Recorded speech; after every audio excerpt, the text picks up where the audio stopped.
बाजार के आखिरी घंटे का हर एक्शन, सटीक विश्लेषण, मुनाफे वाले आइडियाज।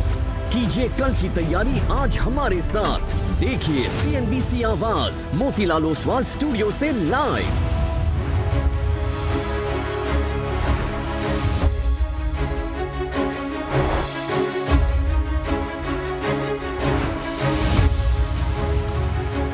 हाय, गुड आफ्टरनून। CNBC आवाज मोतीलाल ओसवाल स्टूडियोज में आप सबका स्वागत है। अब बारी है आज के यानी कि फ्राइडे के हफ्ते के आखिरी कारोबारी सत्र के आखिरी 1.5 घंटे के डिटेल्ड कवरेज की। कमाई का अड्डा में ब्लैक एंड व्हाइट कॉम्बो के साथ हम दोनों रेडी आपको नजर आएंगे। भाई साहब, good afternoon. Good afternoon, good afternoon. जैसे श्याम और श्वेत हैं स्क्रीन पर, वैसे ही अप्स एंड डाउन्स है स्क्रीन पर।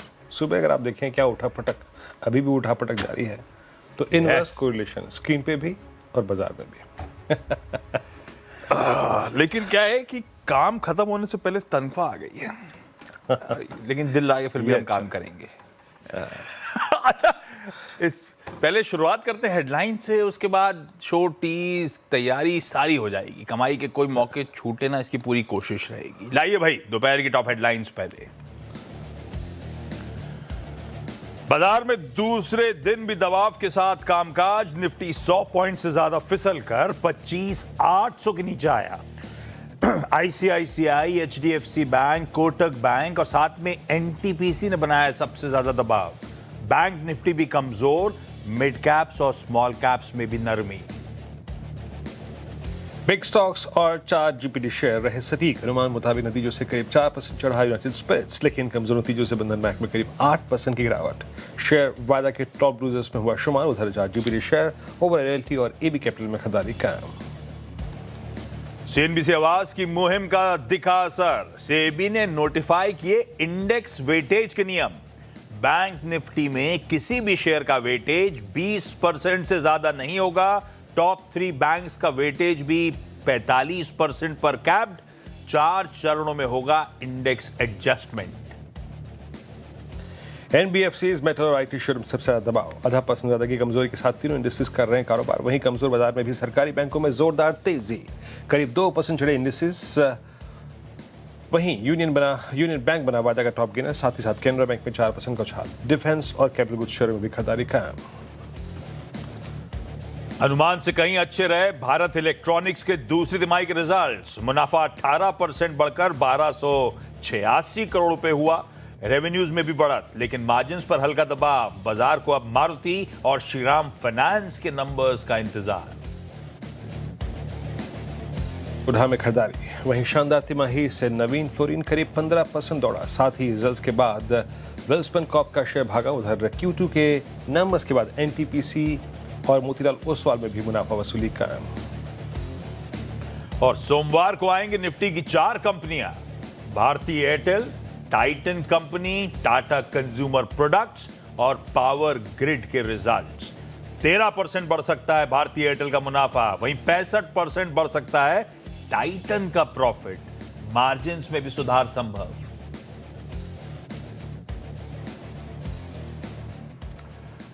दो दिन हो गए, थोड़ी सी दिक्कतें हैं। कल दिन भर भारतीय बाजार में दबाव के साथ कामकाज हो रहा था और आज भी शुरुआत में थोड़ा बहुत लगा नाना, कल के दबाव के बाद वापस हालात पटरी पे आ रहे हैं। पर ऊपरी स्तरों से आज फिर मुनाफा वसूली और काफी देर से इसी लोअर बैंड पे भारतीय बाजार कंसोलिडेट होता हुआ। 1/3% से ज्यादा के दबाव के साथ निफ्टी इस समय आपकी स्क्रीन पे। वैसे सिर्फ हम नहीं है, हमारे एशियन पियर्स भी ऐसे ही थोड़ा बहुत मुनाफा वसूली के दबाव में। जापान को मार्केट छोड़ दीजिएगा, निक्केई उसको छोड़ के, क्योंकि उसमें तो अपना ही एक बुल रन चल रहा है जब से नई PM साहिबा का नाम सामने आया। अदरवाइज हमारे एशियन पियर्स ये देखिए आपकी स्क्रीन पे, सब हमसे ज्यादा ही दबाव के साथ ट्रेड कर रहे हैं। हाँ, ये बात अलग है कि यूएस का हैंडओवर एटलीस्ट कल दबाव में जरूर था। आज फ्यूचर्स सुबह से डटे खड़े हुए हैं, पर उससे एशिया का सुबह से मूड ऐसा कुछ सुधरा नहीं है, ना ही हम भी सुधर पा रहे हैं। मूड थोड़ा सा ठीक है और ग्लोबली ऐसा मूड, मैं एशियन पे इसलिए हाईलाइट कर रहा हूं कि ये रिस्क ऑफ थोड़ी बहुत प्रॉफिट टेकिंग अक्रॉस एशिया नजर आ रही है। खैर, डिटेल में आज की निफ्टी बैंक की स्ट्रैटेजी और स्टॉक स्पेसिफिक बातचीत होती रहेगी वीरू। लेकिन आज आपके इस खास शो में अगले 1.5 घंटे में है क्या? बहुत कुछ है आशीष, बहुत कुछ है। और इस अगले 1.5 घंटे के कार्यक्रम में हमारे पास हमारे साथ एक बड़ा सुसज्जित पैनल होगा और होंगे सबसे महत्वपूर्ण इंसान उसमें आज राजेश अग्रवाल। शुक्रवार की जो उनकी भूमिका होती है ना, वो काफ़ी महत्वपूर्ण होती है। ओपनिंग भी वही करते हैं, क्लोजिंग भी वही करते हैं। तो राजेश अग्रवाल जी AUM कैपिटल के, वो होंगे हमारे साथ। प्रकाश कावासर, मानस जायसवाल, राजेश सतपुते जी, रचना वैद्य, कविता जैन और साथ ही साथ अरुण कुमार मंत्री साहब होंगे इस कार्यक्रम में आज टेक्निकल और डेरिवेटिव प्रोस्पेक्टिव से बातचीत करने के लिए। ये था पैनल। और यतिन से बात करेंगे इंडेक्स की रूलिंग को लेकर, स्पेशली बैंक निफ्टी। ये जो नया नोटिफिकेशन आया है, अब बैंक निफ्टी की तस्वीर कितनी बदलेगी। मात्र HDFC बैंक और ICICI बैंक के सहारे ना निफ्टी बैंक चलेगा ना गिरेगा, और सब पे विस्तार से चर्चा होगी। उसके बाद क्या चल रहा है, आशीष की जुबान में कहूँ तो क्या चल रहा है, उसमें हम लेंसकार केस, IPO और साथ ही साथ इसका एक बुल केस, बेयर केस। और देखिए दो अगर आप देखें नज़रिए हैं, दोनों पेश करेंगे आपको आशीष और यतिन के ज़रिए। फिर टॉप कैश कॉल्स आएंगी, धमाकेदार ऑप्शन ट्रेड्स आएंगे। उसके बाद हम थोड़ा सा नेक्स्ट वीक के ट्रिगर से बातचीत करेंगे। बाज़ार को आखिरकार क्या फेस करना है नेक्स्ट वीक। बिहार इलेक्शंस, इस पर एक खास तरीके की डिस्कशन होगा। और यकीन मानिए मतलब NDA को या फिर BJP को एक अच्छी सीट्स मिलती हैं तो बाज़ार का इस पर क्या इम्पैक्ट पड़ेगा। और फिर हम दीपावली से बात करेंगे सेल्स एस्टिमेट्स। जब हम लौट के आएंगे सोमवार को तो बाज़ार की नज़र होगी ऑटो बिक्री के आंकड़ों पर, उसको सेंस करने की कोशिश करेंगे। कंचन से बात करेंगे रिजल्ट्स जो आने वाले हैं, नंबर्स कैसे एक्सपेक्टेशन है, 4 का चौका आएगा। उसके बाद बिग मार्केट वॉइसेस की कड़ी में होंगे Deepan Mehta, daily room check, indices पे स्ट्रेटेजीज। और साथ ही साथ जब आता है नवंबर दिसंबर का महीना तो एक और चीज़ शुरू होती है, वेडिंग सीजन। उस पर खास बातचीत आशीष से। और फिर इस हफ्ते सप्ताहांत पे आपके पास OTT पे और सिनेमा घरों में देखने लायक क्या है, राजेश जी से उससे बातचीत। तो बहुत कुछ है आशीष, सब कुछ 1.5 घंटे में निपटाना है। निपट जाएगा, बढ़िया तरीके से निपटाएंगे, कमाई के मौके ढूंढेंगे। इतना बढ़िया पैनल है तो ऑब्वियस है कोई अच्छा ट्रेड छूटने वाला नहीं है। पर पहले वीरू, निफ्टी बैंक की थोड़ी सी मैपिंग कर ली जाए। हफ्ता कल्मिनेशन की तरफ बढ़ रहा है। लाइए जरा निफ्टी स्क्रीन पर लेकर आइएगा। अच्छा, कल सुबह की कमेंट्री मुझे अच्छे से याद है। कल सुबह 7 बजे हम लोग क्या बात कर रहे थे कि अगर कंट्रोल डिप आ रहा है तब तो खरीदारी करने का मन, और अगर बेस 1 वायलेट हो रहा है तो दूर रहिएगा इस मार्केट से। भाई साहब, उसके बाद वो बाजार मुनाफावसूली गिरफ्त में आता चला गया और दिन के लोज पे जाके बंद हुआ था। और उसके बाद शाम का अपडेट क्या आया कि FIs का रुझान वाकई गड़बड़ाया था। कैश में बिकवाली, इंडेक्स फ्यूचर्स में, स्टॉक फ्यूचर्स में बिकवाली, लॉन्ग्स काटे, शॉर्ट ऐड करे, नेट शॉर्ट 1.1 लाख पे पहुंच गए थे। सारे आंकड़े गड़बड़ाते हुए नजर आए। और आज सुबह की कमेंट्री क्या थी? अच्छा, आज की कमेंट्री और आज का स्क्रीन पे निफ्टी है। आज वीरू बेस 1 की हमने जो चर्चा करी थी वो 779 से 827 का जोन था। 779 से 827 मोटा मोटी उस बेस 1 के आसपास रेस्ट कर रहा है, ऐसा कह लेता हूं मैं। अब इसको मैं रीड कैसे करूं? ये अपने बेस के आसपास थमा हुआ है, ये स्ट्रेंथ एग्जिबिट कर रहा है, या डर है कि उसको चैलेंज करने आ रहा है, यहां से वीकनेस और प्रोफाउंड हो सकती है, बढ़ सकती है। डेटा को देखते हुए, समीकरणों को देखते हुए निफ्टी पर एक्चुअली रुझान है क्या हमारा? देखिए आशीष, आज सुबह मैंने एक बात कही थी कि 822 जब तक स्क्रीन पे है और दैट 779 एक रिवर्सल तो शायद आपको मिले, मतलब till the time you are above 822 एक रिवर्सल ट्रेड मिलेगा। सुबह आशीष लो था निफ्टी का 827, आए हम कोलैप्स हुए, वहां से एक इंट्राडे पुल बैक लिया। क्या कहा था मैंने सुबह सुबह? हमारे पास गेम परसिस्ट करता है अभी बिटवीन RS1 एंड बेस 1। सुबह बेस 1 से एक रिवर्सल मिला और RS1 से कोलैप्स भी हो गया। RS1 रखिए स्क्रीन पे, एग्जैक्टली 971 उस ट्रेजेक्टरी से कोलैप्स भी हो गया। पर आशीष, अगर आप जाइए अपने चार्ट्स पे, आप जाइए चार्ट्स को रीड कीजिए। 21 अक्टूबर से लेकर आज 31 अक्टूबर हो गई। साइंस ऑफ डिस्ट्रीब्यूशन, प्लीज इस चार्ट को कैंडलस्टिक चार्ट में कन्वर्ट कर दीजिएगा। इन 10 सेशन में साइंस ऑफ डिस्ट्रीब्यूशन मिले आपको। हम 26,000 के ऊपर नहीं टिक पा रहे हैं, ये सत्य है। प्रत्यक्ष को प्रमाण की जरूरत नहीं होती है। दूसरी बात, लास्ट 2 सेशंस में FIs की शॉर्टिंग लगभग 4,000 करोड़ रुपए के आसपास की उन्होंने इंडेक्स सेल कर दिया आशीष, अलॉन्ग विद कैश। वो शॉर्ट्स जो 85,000 तक घट गए थे वो 1,10,000 कॉन्ट्रैक्ट फिर हो गए। तो आज सुबह भी क्या काम करा, आई मीन क्लोजर टू 26,000 जिसने सेल किया वो इस वक्त इन द मनी होगा आशीष। अब क्या हुआ है? इन 2 सेशंस में 26,000 टूट गया, आपका पहला ऑप्शन बेस जहां पे परसों बहुत स्ट्रॉन्ग पुट राइटिंग थी। दूसरा ऑप्शन बेस कल टूट गया, वो था 24,800। आज आपका 24,800 भी टूटा और आज तीसरी चीज हुई है, यानी 3 वायलेशन हो चुके हैं आशीष, इनफैक्ट 4, 26, 24/9, 24/8, 25/8 माफ कीजिएगा, और आपका एक टेंडेमा, ये 3 चीजें टूट चुकी हैं, 4 चीजें इनफैक्ट, 26,000, 25,900, 25,800 और आपका 10 day exponential moving average. Stats लिखे आइए एक बार, मैं आपको एक चीज दिखाने की कोशिश करूंगा आशीष। कल एफआईएस के कॉन्ट्रैक्ट में इंडेक्स शॉर्टिंग थी प्लस कॉल शॉर्ट था, यानी बाजार 26,000 के ऊपर नहीं जाएगा, ये स्टैट्स में क्लियरली एविडेंट था।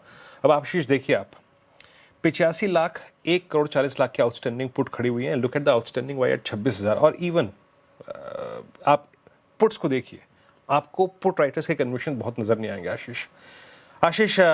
अगर आपने सुबह सेल किया था तो मैं ये कहूँगा, या फिर बाय ट्रेड किया था, कुल मिला के बात यह है कि अब अगर हम इस ट्रेजेक्ट्री के बेस 1 के नीचे सस्टेन करते हैं तो Nifty might collapse towards base 2 screen पे लेके आइएगा। और अगर हम इसके नीचे क्लोज देते हैं तो नेक्स्ट वीक की पिक्चर आशीष एटलीस्ट 25,500 की खुल जाएगी।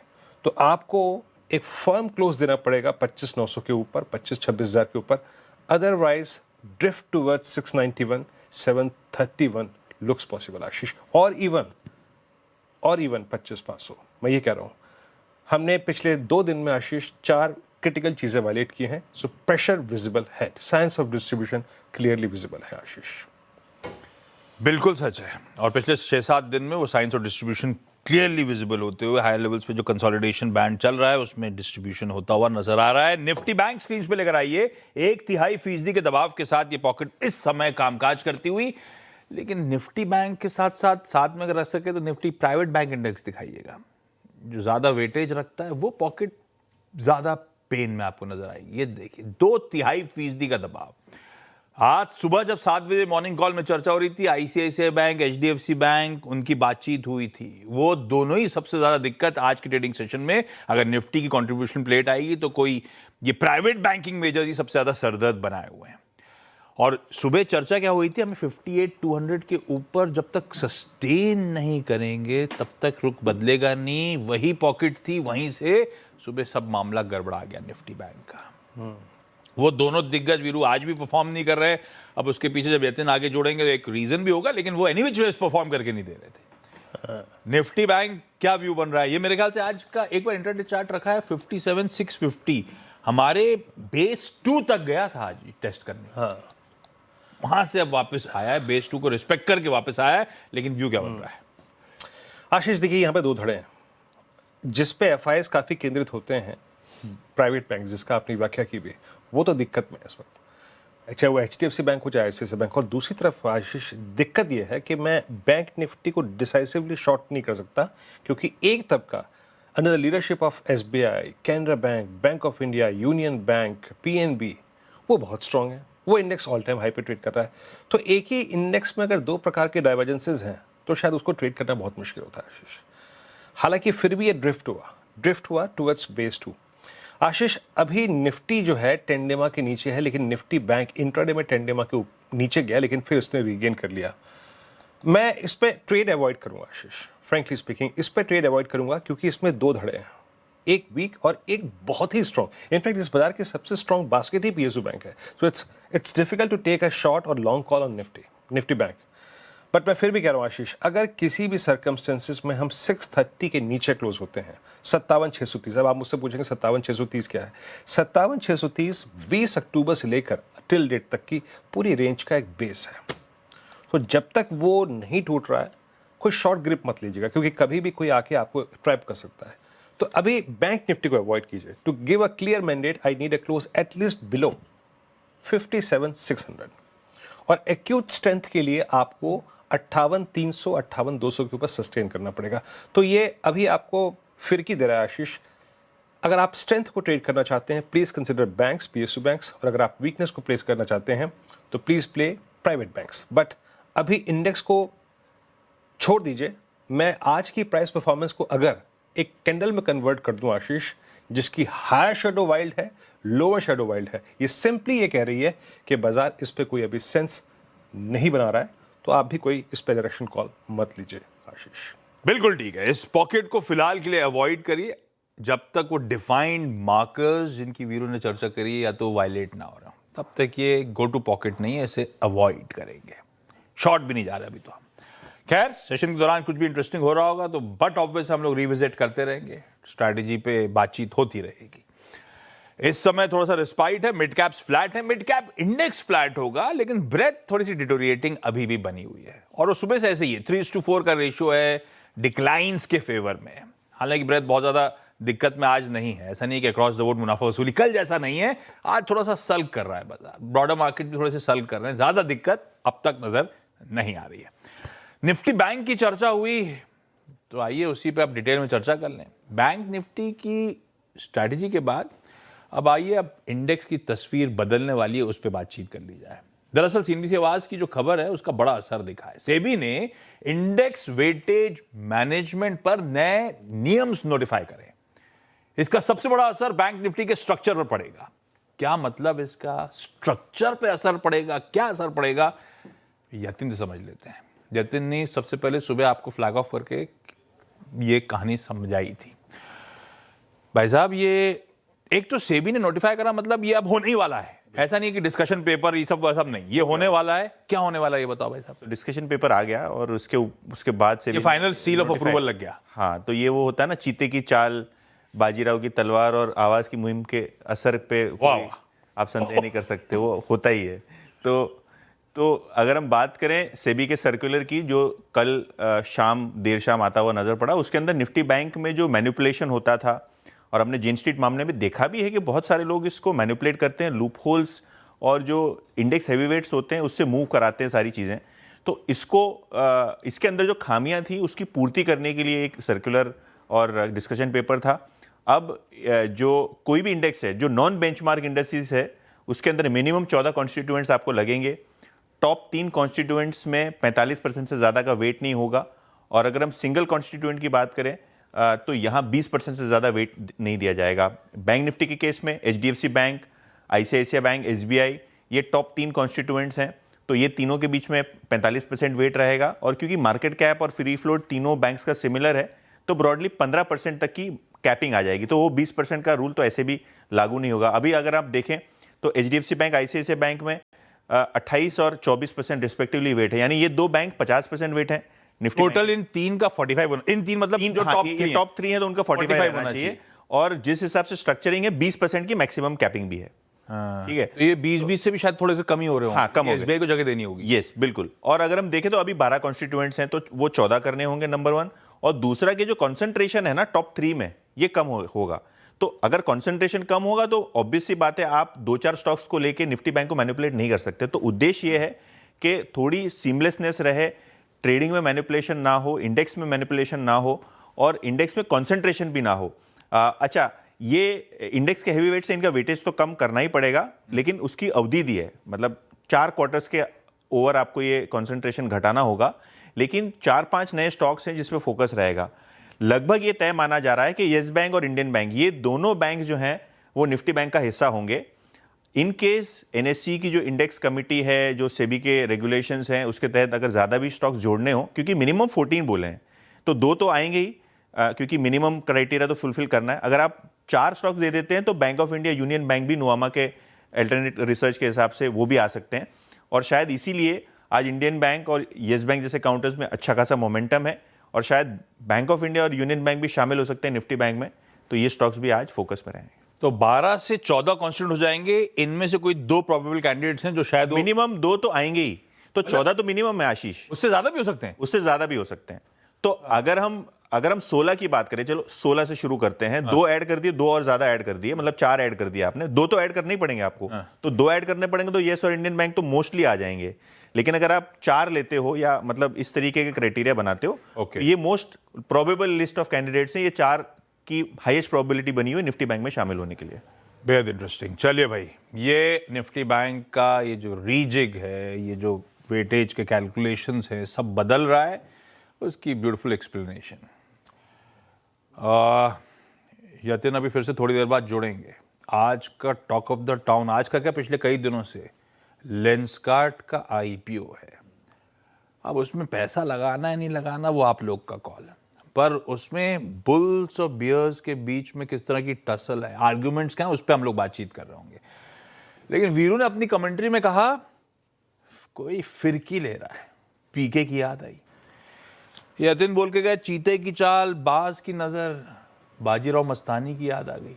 ये सब राजेश अग्रवाल का कमाल है, ये आते नहीं है, सबको पिक्चर याद आने लगती है। अरे जी क्या हाल कर रखा है हम लोग का आपने। खैर पैनल दिख ही रहा है स्क्रीन पे, दोपहर के बढ़िया से कॉल्स इस पैनल से अब पहले ले लिए जाए। Gaba sir good afternoon. इस समय का एक बढ़िया वाला trade idea sir. Good afternoon to you. Stock का नाम है एस्कॉर्ट्स। इसका सेटअप बढ़िया लगता है मुझे, मूव भी अच्छा है। 3800 पे ट्रेड कर रहा है। मेरे ख्याल से स्टॉप लगाना चाहिए 3750। नेक्स्ट वीक के लिए 3900 भी पॉसिबल है, और भी हाई जोन देख सकते हैं एस्कॉर्ट्स में। अब मूव ऑन। इस बीच अब बाकी पिक्स थोड़ी देर से। आज का सबसे इंपॉर्टेंट नंबर अब आपकी स्क्रीन पे फ्लैश हो रहा है, मारुति सुजुकी, जो इस साल ईयर टिल डेट 50% मेरे ख्याल से रिटर्न्स दे चुका है। प्रॉफिट्स 3620 की एक्सपेक्टेशन के सामने 3290 के आसपास नजर आ रहे हैं। रेवेन्यू का मोमेंटम एक्सपेक्टेशन से ज्यादा बेहतर है, प्रॉफिट थोड़े से सबड्यूड हैं। मार्जिन्स एक्सपेक्टेड था कि मारुति के कॉन्ट्रैक्ट हो जाएंगे। देखिए आय का नंबर आपकी स्क्रीन पर है, एक्सपेक्टेशन से करीब 5-6 हजार करोड़ का बीट आता हुआ। मुनाफा लेकिन 300-400 करोड़ रुपए के आसपास का दबाव आपको नजर आएगा। मार्जिन्स एक्सपेक्टेड ये था 11.9% पे थे मेरे ख्याल से पिछले साल इसी Q2 में, रिड्यूस होकर 10% पे आने की बात हो रही थी, क्योंकि स्ट्रीट में हायर डिस्काउंट्स की बात थी, नए लॉन्चेस जो मारुति कर रही है उसके एक्सपेंसेस वगैरह आने थे। तो अब तक तो मिले जुले आंकड़े आए। अच्छा एक और चीज, अब मार्जिन्स अपनी जगह इंपॉर्टेंट होंगे, दूसरा मैनेजमेंट की कमेंट्रीज बहुत इंपॉर्टेंट होंगी। सुजुकी मोटर कॉर्प ने कहा था हमारी 40 साल के इतिहास में इतनी aggressive competitive intensity market place में इंडिया के नजर नहीं आई।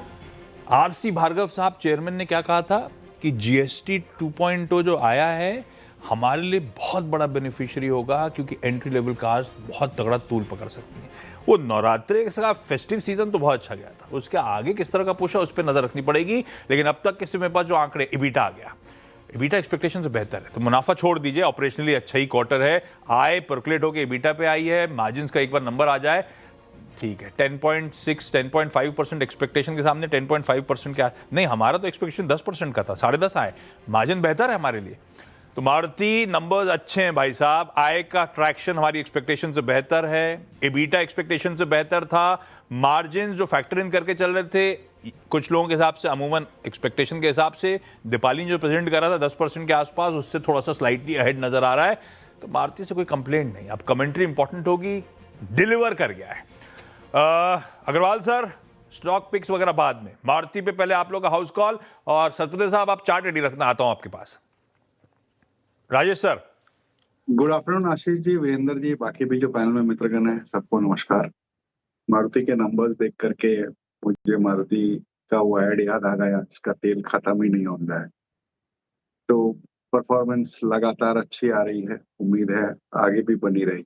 आज जो नंबर्स अभी आप बता रहे थे, पूरे डिटेल्स तो मैंने अभी देखे नहीं है, बट आप जो बता रहे थे वाकई में रेवेन्यू ऊपर आया है, मार्जिन्स बेहतर होते हुए नजर आए हैं, ऑपरेशनल प्रॉफिट अच्छा है। बॉटम लाइन क्यों अपनी एक्सपेक्टेशन से कम आया वो डिटेल में जाना पड़ेगा, तब पता चलेगा। वैसे भी अगर आप देखें तो 50% से ऊपर का मार्केट शेयर, नए लॉन्चेस अच्छी तरीके से लिए गए, जीएसटी कट के बाद एक जबरदस्त डिमांड देखी गई, इतनी सेल आई कि जो शायद इतिहास बना रही है 4 व्हीलर मार्केट में।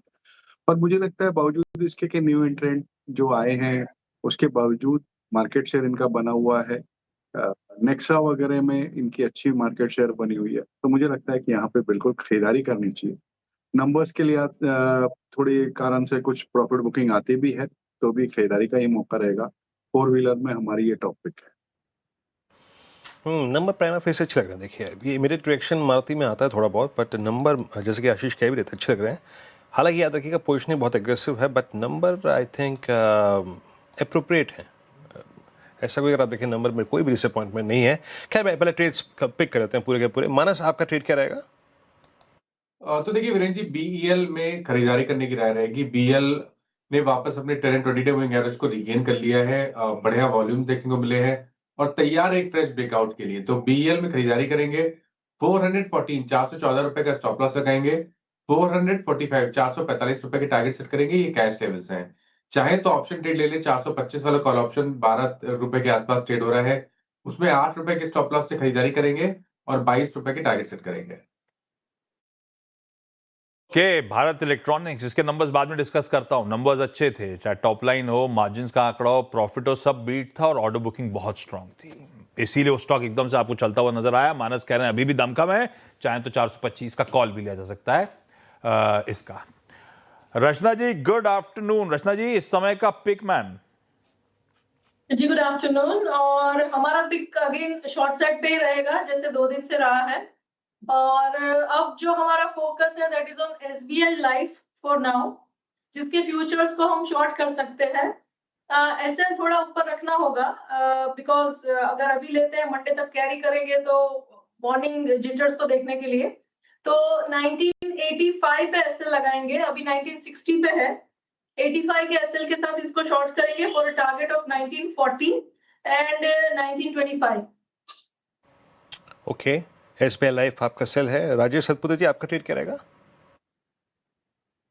Good afternoon Viren, good afternoon Ashish and good afternoon everyone.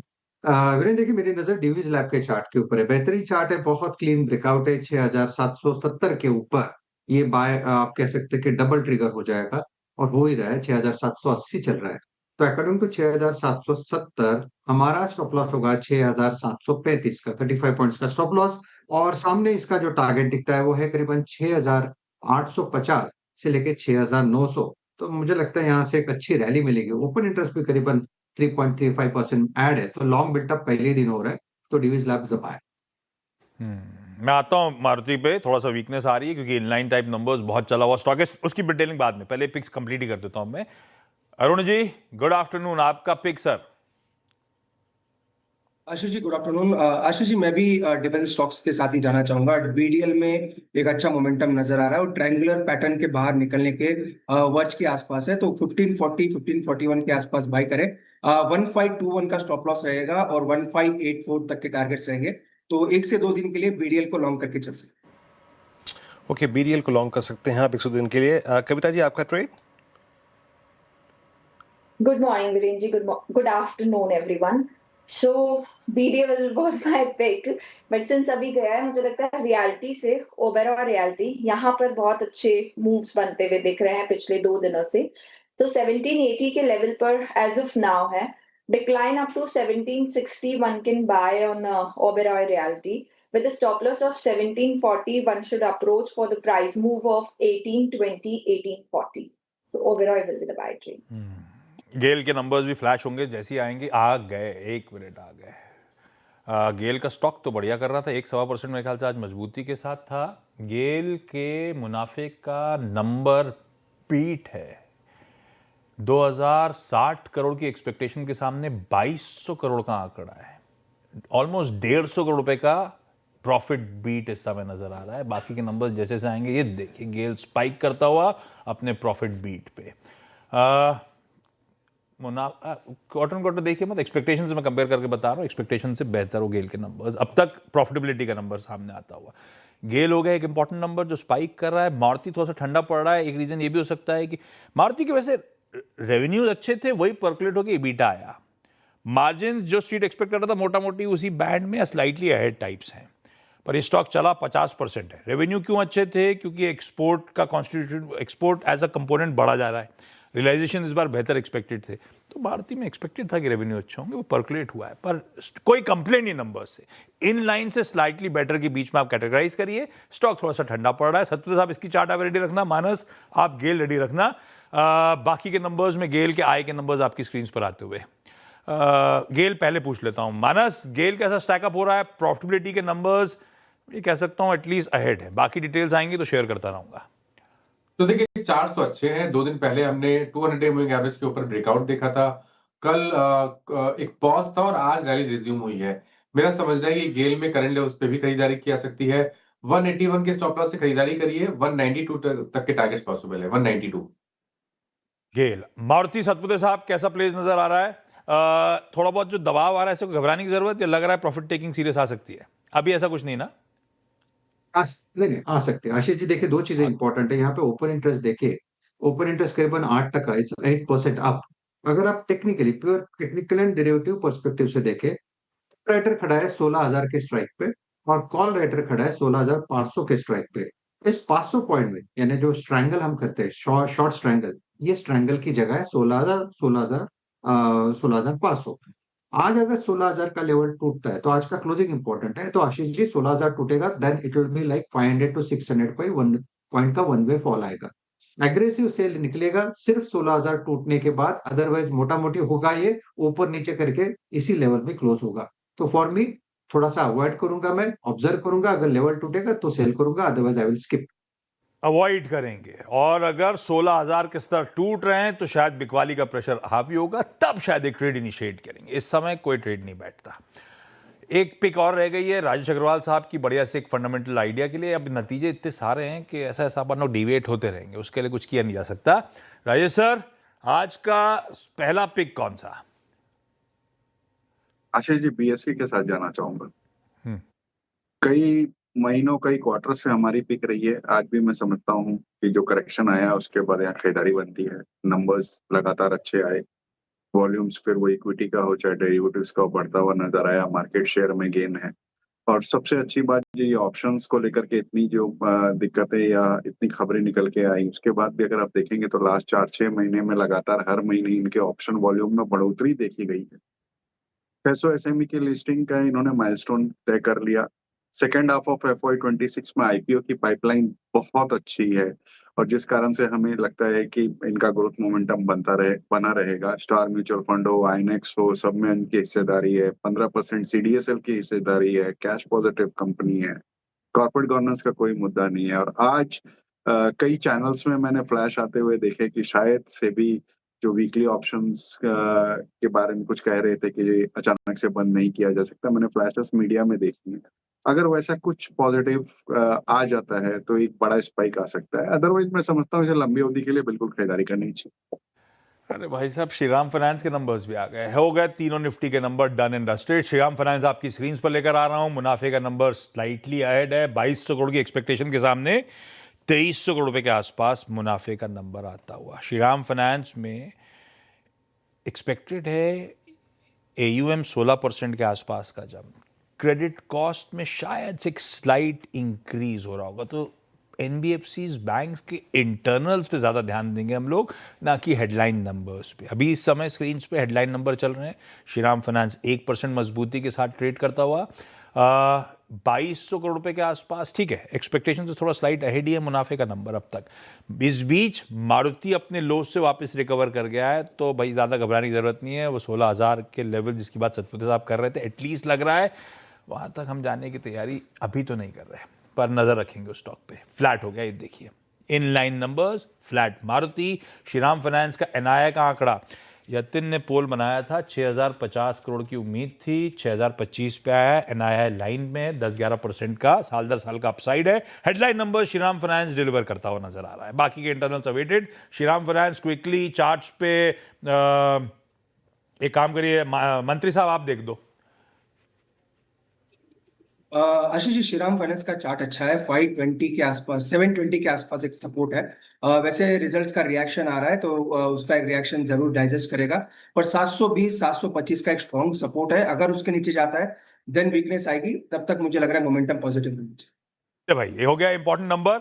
अब इसमें खास तौर पे कमर्शियल व्हीकल्स में किस तरह की लोन ग्रोथ आ रही है, किस तरह की टू व्हीलर और में एसेट क्वालिटी है, इसकी खास कमेंट्री इंतजार करेंगे। लेकिन श्रीराम फाइनेंस अब बढ़िया 2% के अपमूव के साथ कामकाज करता हुआ। सारी पिक्स लेनी है एक्सपर्ट्स की। एक और इंटरेस्टिंग स्टॉक लेकर आता हूं, असीम को दिखाइए स्क्रीन पे। दरअसल टाटा ग्रुप की कंपनी नेल्को को सैटेलाइट ब्रॉडबैंड सेवा देने के लिए लाइसेंस मिलने का रास्ता साफ हो गया है। सूत्रों के मुताबिक ये खबर पिक कर रहे हैं असीम, उन्हीं से सारी डिटेल जान लेते हैं। असीम भाई साहब, गुड आफ्टरनून, क्या खबर है? देखिए, टाटा ग्रुप की company Nelco satellite broadband services देना चाहती है। सितंबर में कंपनी ने दूरसंचार विभाग के पास लाइसेंस के लिए आवेदन किया था। जो हमें सूत्र बता रहे हैं कि दूरसंचार विभाग ने कंपनी के एप्लीकेशन को हरी झंडी दे दी है। कंपनी को ऑलरेडी लेटर ऑफ इंटेंट जारी कर दिया है।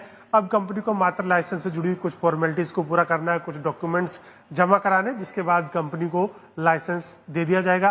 तो अगले महीने, मतलब इसी महीने के अंदर कंपनी को लाइसेंस मिल जाएगा। उसके बाद कंपनी अपनी सैटेलाइट ब्रॉडबैंड सर्विसेज की शुरुआत कर सकती है। कंपनी ने GMPCS VNO लाइसेंस के लिए आवेदन किया है और कंपनी को ये लाइसेंस दे दिया जाएगा। अभी बता दूं कि 3 कंपनियां हैं जिनके पास की GMPCS लाइसेंस है, तो कंपनी को इन एग्जिस्टिंग कंपनियों के साथ ही मिल करके अपना सर्विसेज जो है वो देनी पड़ेंगी। स्टारलिंक अपनी सर्विसेज देने की दिशा में काफी तेजी से आगे बढ़ रही है। कल ही हमने अपने दर्शकों को बताया था कि कंपनी ने डेमोस्ट्रेशन के लिए अप्लाई किया है और आज भी कंपनी का डेमोस्ट्रेशन चल रहा है। एक बार वहां पे हरी झंडी मिल जाती है। OneWeb को भी ऑलरेडी हरी झंडी मिल चुकी है। तो अब ये चौथी कंपनी बन जाएगी नेल्को, जो कि सैटेलाइट ब्रॉडबैंड सर्विसेज देने की शुरुआत करेगी और बहुत जल्दी आप इसकी सर्विसेज को शुरू होता हुआ भी देख सकते हैं। हाँ बिल्कुल, नेल्को रडार पे रखिएगा। अच्छा मूव दिखाता हुआ श्रीराम फाइनेंस अब और मेरे ख्याल से हर टिक के साथ मजबूती तूल पकड़ रही है। एसेट क्वालिटी में भी सीक्वेंशियल एक बढ़िया इंप्रूवमेंट। वीरू देखिए भाई साहब, 30 रुपए 4% कुछ हाल के साथ अब श्रीराम फाइनेंस मैं ये NBFCs में आशीष इस बार की सबसे स्ट्रॉन्गेस्ट NBFC है, along with Chola. I mean Shriram, और ये अनचार्टेड एरिया आशीष, ये ऑल टाइम हाई है इन नंबर्स के बाद श्रीराम फाइनेंस का। इस पे ट्रेड आउटलुक लेते हैं आशीष।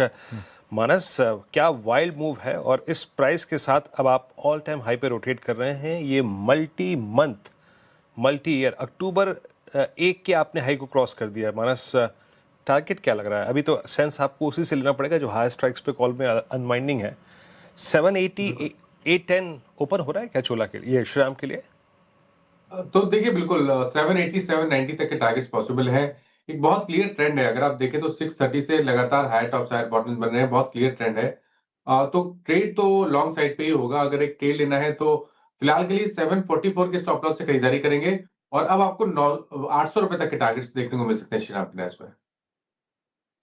श्रीराम फाइनेंस आपकी स्क्रीन पे 766 पे पोस्ट नंबर अच्छा मूव आता हुआ, डिसाइसिव मूव आता हुआ। डायरेक्टर साहब को प्लीज़ OI भी रखिएगा प्लीज़, ताकि एक सेंस मिल पाए कि किस प्रकार का बिल्डअप है। अभी मैं बहुत हाई स्ट्राइक का यहाँ पे एक सेंस नहीं ले पा रहा हूँ, पर क्या हो रहा है, बट बाइंग बहुत स्ट्रॉन्ग है। मैं कैश के वॉल्यूम्स को देख रहा हूँ यहाँ पर, बहुत स्ट्रॉन्ग बाइंग इस स्टॉक में। ये देखिए 33 लाख, मैं कह रहा हूँ ना, आई मीन वो आप सेंस कर पाते हैं कैंडल्स को देख के कि क्या हो रहा है यहाँ पे। 6.9% बिल्डअप और कुछ चीज़ें जो इस वक्त ड्राइव कर रही है मार्केट को और इनफैक्ट एक थ्रस्ट जनरेट कर रही हैं। जरा प्लीज़ एक बार आप L&T फाइनेंस रखिएगा स्क्रीन पे 772 डे हाई पर। आई मीन पूरा का पूरा ये स्पेस ड्राइव हो रहा है।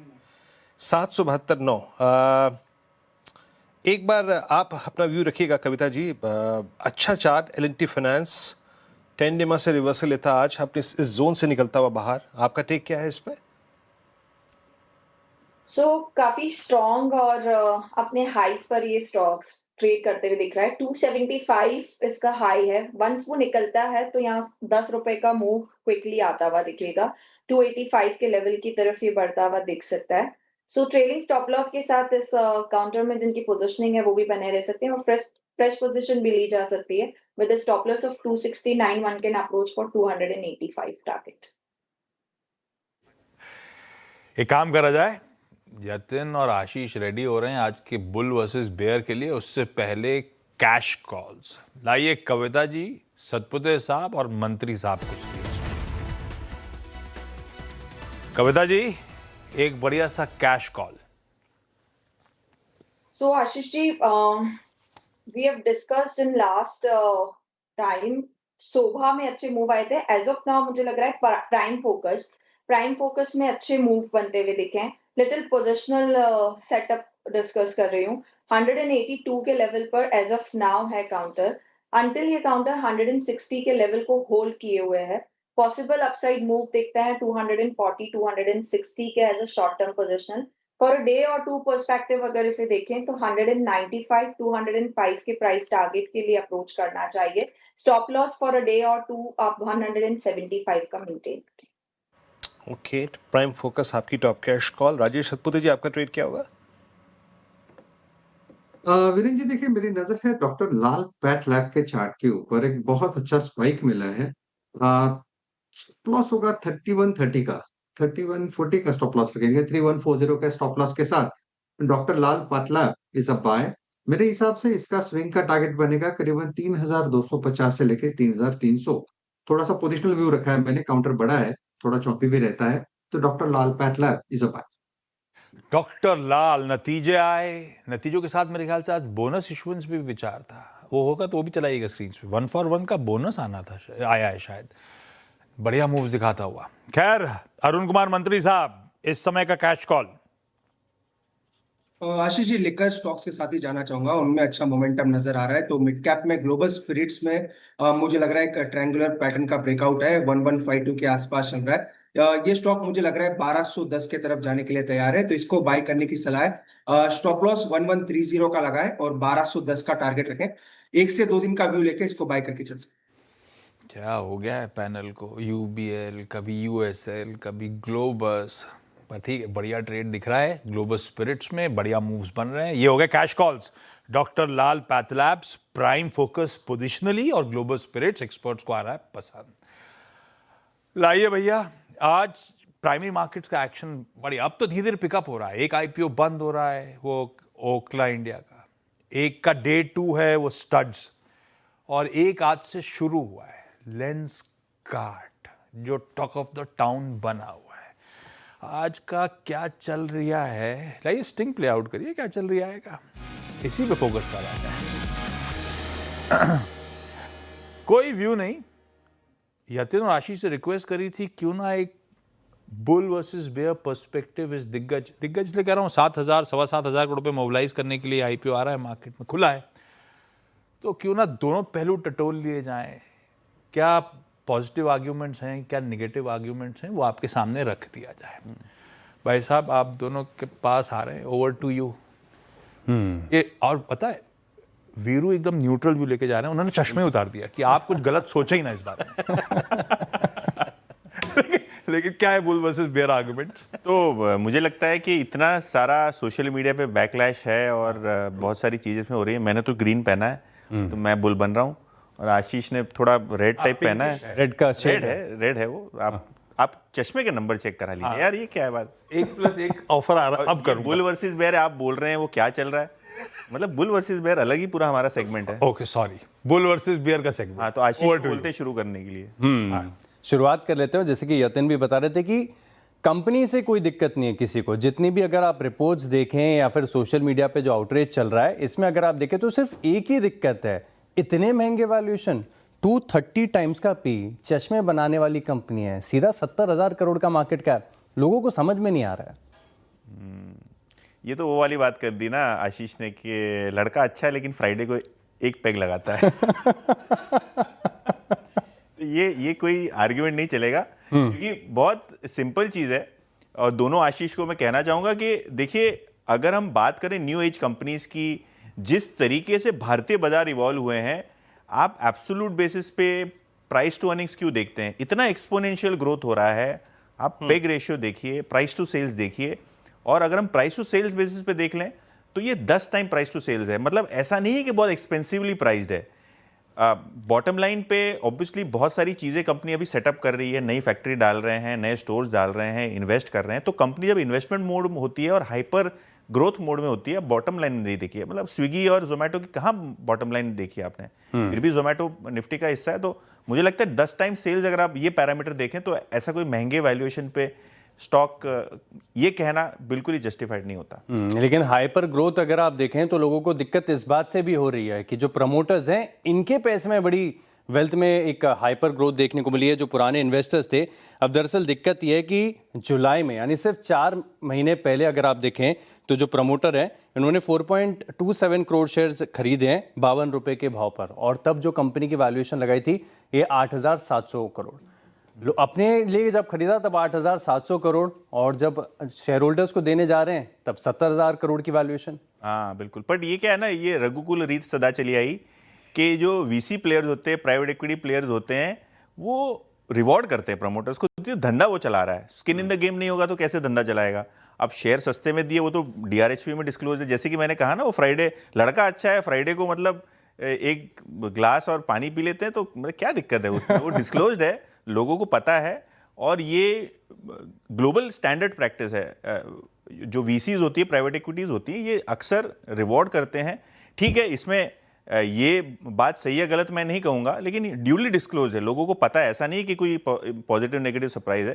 तो शायद ये पॉइंट आप इग्नोर भी कर सकते हैं। इग्नोर कर सकते हैं, लेकिन अगर शेयर होल्डर्स को थोड़ा सा रिवॉर्ड कर देते, जैसे मिसाल के तौर पर एलजी भी लाया था, वो भी अपनी महंगे वैल्यूएशन लेके आ सकते थे। थोड़ी सी वैल्यूएशन अगर सस्ती हो जाती तो इस इशू में अगर आप देखें तो कोई खामी नहीं थी। दरअसल अगर आप देखें तो एक आर्गुमेंट ये भी निकल के आ रहा है कि इतना एक्सेप्शनल बिजनेस क्या है, चश्मे बनाने वाली तो कंपनी है, एक ऑनलाइन चैनल ही तो है। अब इसके लिए अगर आप देखें तो केवल 2150 करोड़ का जो है फ्रेश इशू है, और बाकी तो जितने पुराने इन्वेस्टर्स हैं, प्रमोटर्स हैं, वो एग्जिट करके मुनाफा बना रहे हैं। बिल्कुल, वो उनका तो काम ही है प्राइवेट इक्विटी और वीसी फंड्स का पैसा बनाने का। लेकिन अगर हम बात करें बिजनेस मॉडल की, तो आप ये नहीं कह सकते कंपनी केवल चश्मे ही तो बनाती है। मतलब इस तर्ज पे तो मैं बोलूँगा टाइटन क्या करती है, घड़ियाँ ही तो बनाती है, ज्वेलरी तो बनाती है, वो तो कोई भी बनाता है। देखिए, ये कंपनी अनऑर्गेनाइज से ऑर्गेनिक और ऑर्गेनाइज मार्केट की तरफ अपना मार्केट शेयर ले जा रहे हैं। सिंगल डिजिट मार्केट शेयर है जो मैनेजमेंट बता रहा है, जो बातें कर रहा है, जो ग्रोथ की चीज़ें बोल रहे हैं, शायद इनका डबल डिजिट मार्केट शेयर आगे जाके होगा। नई फैक्ट्री लगा रहे हैं, जो कंटेंट है वो डोमेस्टिक कर रहे हैं, शायद उससे मार्जिन्स भी बढ़े, और हमने देखा भी है कंपनी के मार्जिन्स लगातार बढ़ रहे हैं। तो सिर्फ ये कह देना कि केवल कंपनी चश्मे बनाती है, मुझे लगता है ये ठीक नहीं है। कंपनी बहुत सारी ऐसी चीज़ें करते हैं जो नॉर्मल ऑपरेशन नहीं करते हैं। इनका जो लॉयल्टी प्रोग्राम है वो बहुत अच्छी तरीके से चलता है, इनका जो 1+1 स्कीम है बहुत अच्छी तरीके से चलता है। इनफैक्ट जब मैनेजमेंट का मैंने इंटरव्यू लिया था, वो बोल रहे थे यतिन पहले तो मैं ब्लैक और ब्राउन जूता ही रहता था मेरे पास, अब मुझे याद नहीं कितने जूते मेरे पास। तो चश्मे का भी ऐसा ही है कि लोगों को अब ओकेजन वाइज चश्मे चाहिए। मतलब अगर कोई शादी अटेंड करनी है, पार्टी अटेंड करनी है, ऑफिस में जाना है, तो अलग अलग चश्मे। वो अलग बात है, मैं और आशीष वर्मा जी दोनों एक ही चश्मे पहनते हैं, हमारा स्टैंडर्ड एक ही हम फ्रेम यूज करते हैं। लेकिन मिलेनियल्स हैं जैसे कि वीरू और आशीष चतुर्वेदी, वो तो मतलब कितने मल्टीपल, रोज अलग चश्मे होते हैं इनके पास। वो अलग बात है, आज वीरू ने नहीं पहना। बिल्कुल, एक इंटरेस्टिंग बताने के फेर में हूँ। एक आर्गुमेंट ये भी निकल कर आ रहा है, दरअसल अगर आप देखें कि एडजस्टमेंट काफी ज्यादा है, यानी मुनाफे का आंकड़ा अगर आप देखें तो इस साल आईपीओ से पहले ही बिल्कुल देखने को मिला, इसमें काफी सारे एडजस्टमेंट है, पूरे शुद्ध तरीके से मुनाफा नहीं आया, और ठीक आईपीओ से पहले। तो ये एडजस्टमेंट्स भी अगर आप देखें तो लोगों को थोड़ा सा रेड फ्लैग टाइप का लग रहा है कि ठीक आईपीओ से पहले क्यों इतने सारे एडजस्टमेंट्स। बिल्कुल, एडजस्टमेंट्स तो ऑब्वियसली थोड़े बहुत दिखाई दे रहे हैं, लेकिन अगर हम बिग पिक्चर की बात करें तो उस पर नजर करने की जरूरत है। भारत का मार्केट अभी बहुत छोटा है, अंडर पेनिट्रेटेड है। अभी भी अगर आप देखें तो स्कूल ड्रॉप आउट का एक बड़ा रीज़न है कि बच्चों को मायोपिया होना, यानी चश्मे लगने की वजह से और चश्मा ना मिलने की वजह से भी ड्रॉप आउट होते हैं।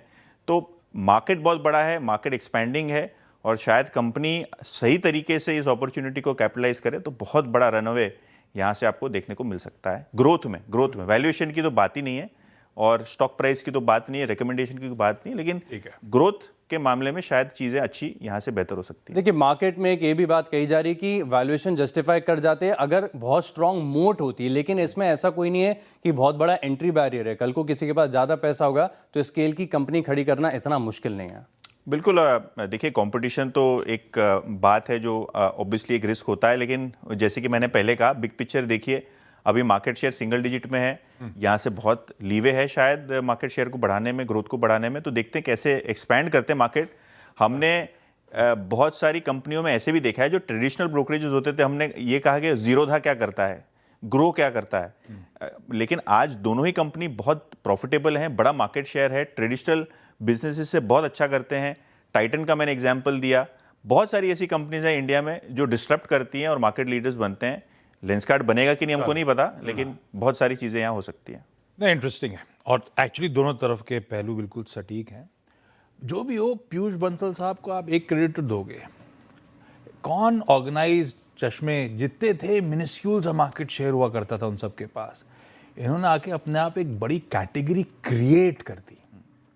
क्या मतलब, एक ज़माने में चश्मे वैसे ही थे जैसे डॉक्टर दवा देता था तो आप दवा की दुकान में जाके दवा, उससे ज़्यादा चश्मे की कोई वो नहीं थी।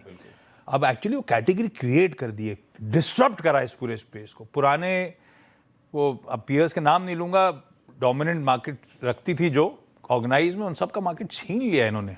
आप जाइए, फुटफॉल देखिए दुकानों पे, वीरू वीकेंड पे तो भीड़ लगी रहती है इनकी दुकानों में, और इनके पुराने जो कंपटीटर्स थे खाली पड़े रहते हैं, ये तो सच है। अब ये बात अलग हो सकती है किस मूल्य, हर चीज किसी मूल्यांकन पे अच्छी लगती है। राजेश अग्रवाल साहब, जब आपने आरएचपी पढ़ा तो क्लियर दिखा या चश्मे के सामने ब्लर विजन था?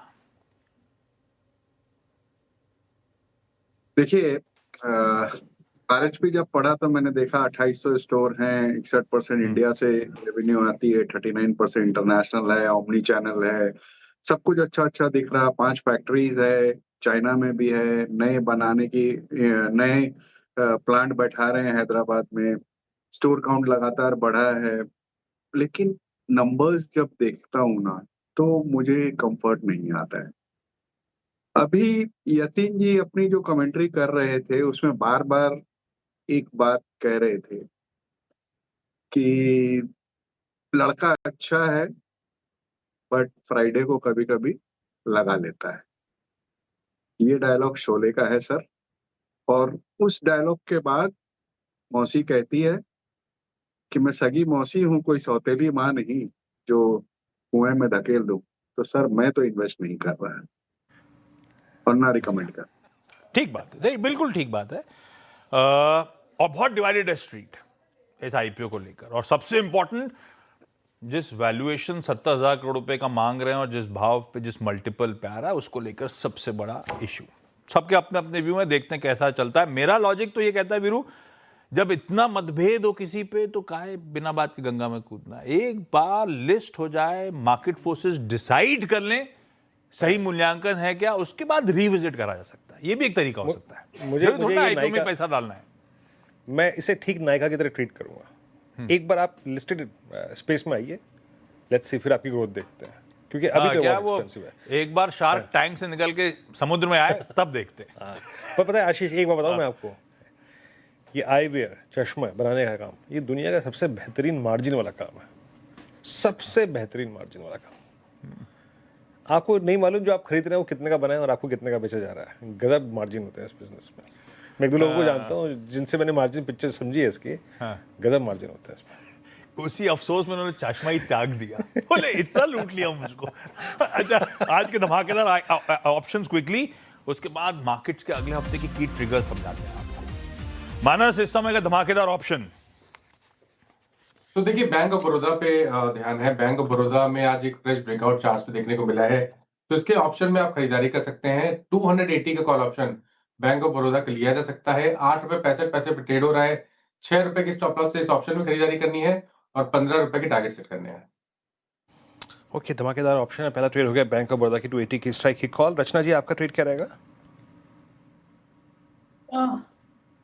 धमाकेदार ऑप्शन में मैं सुप्रीम इंडस्ट्रीज का सी देना चाहूंगी 3800 का, जो कि फिलहाल 132 के आसपास ट्रेड कर रहा है। हम यहाँ पे ऐसे लगा सकते हैं 120 पे, और इसमें हमारा अपसाइड का टारगेट 150 तक का एंड 170 तक का रह सकता है, if you are willing to carry delivery. Okay, Supreme Industries. Arun ji, आपका धमाकेदार ऑप्शन भाई साहब। आशीष जी, फार्मा स्टॉक्स में औरो फार्मा में एक ब्रेकआउट नजर आ रहा है, तो औरो फार्मा में 1160 का कॉल बाय करने की सलाह है, 27 से 28 रुपए के आसपास।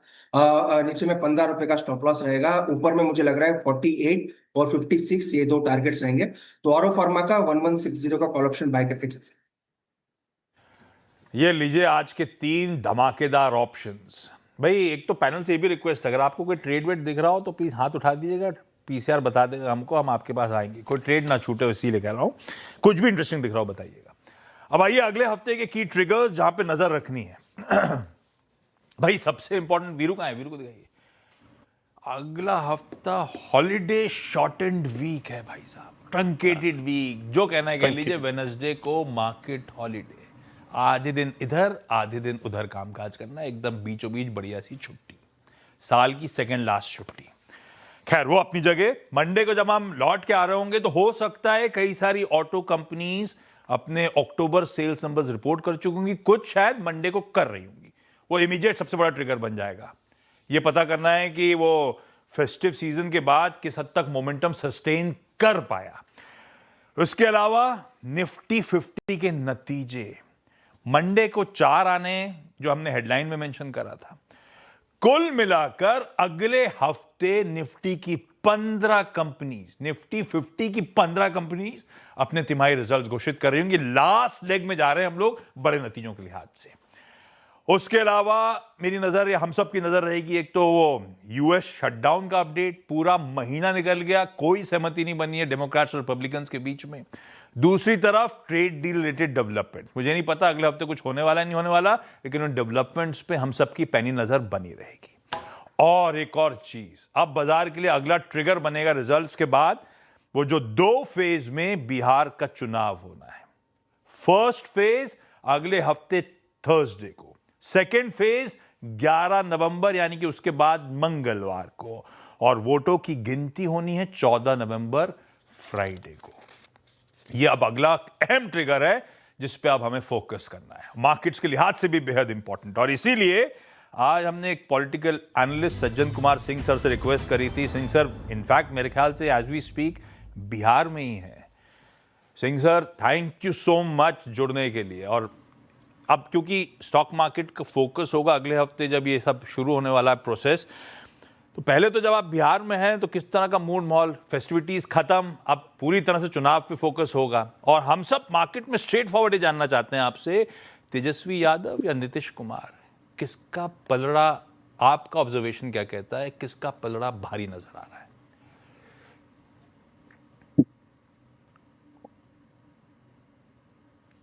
सज्जन सर? हाँ जी, आवाज आ रही है? यस जी, आवाज आ रही है? बिल्कुल आ रही है सर।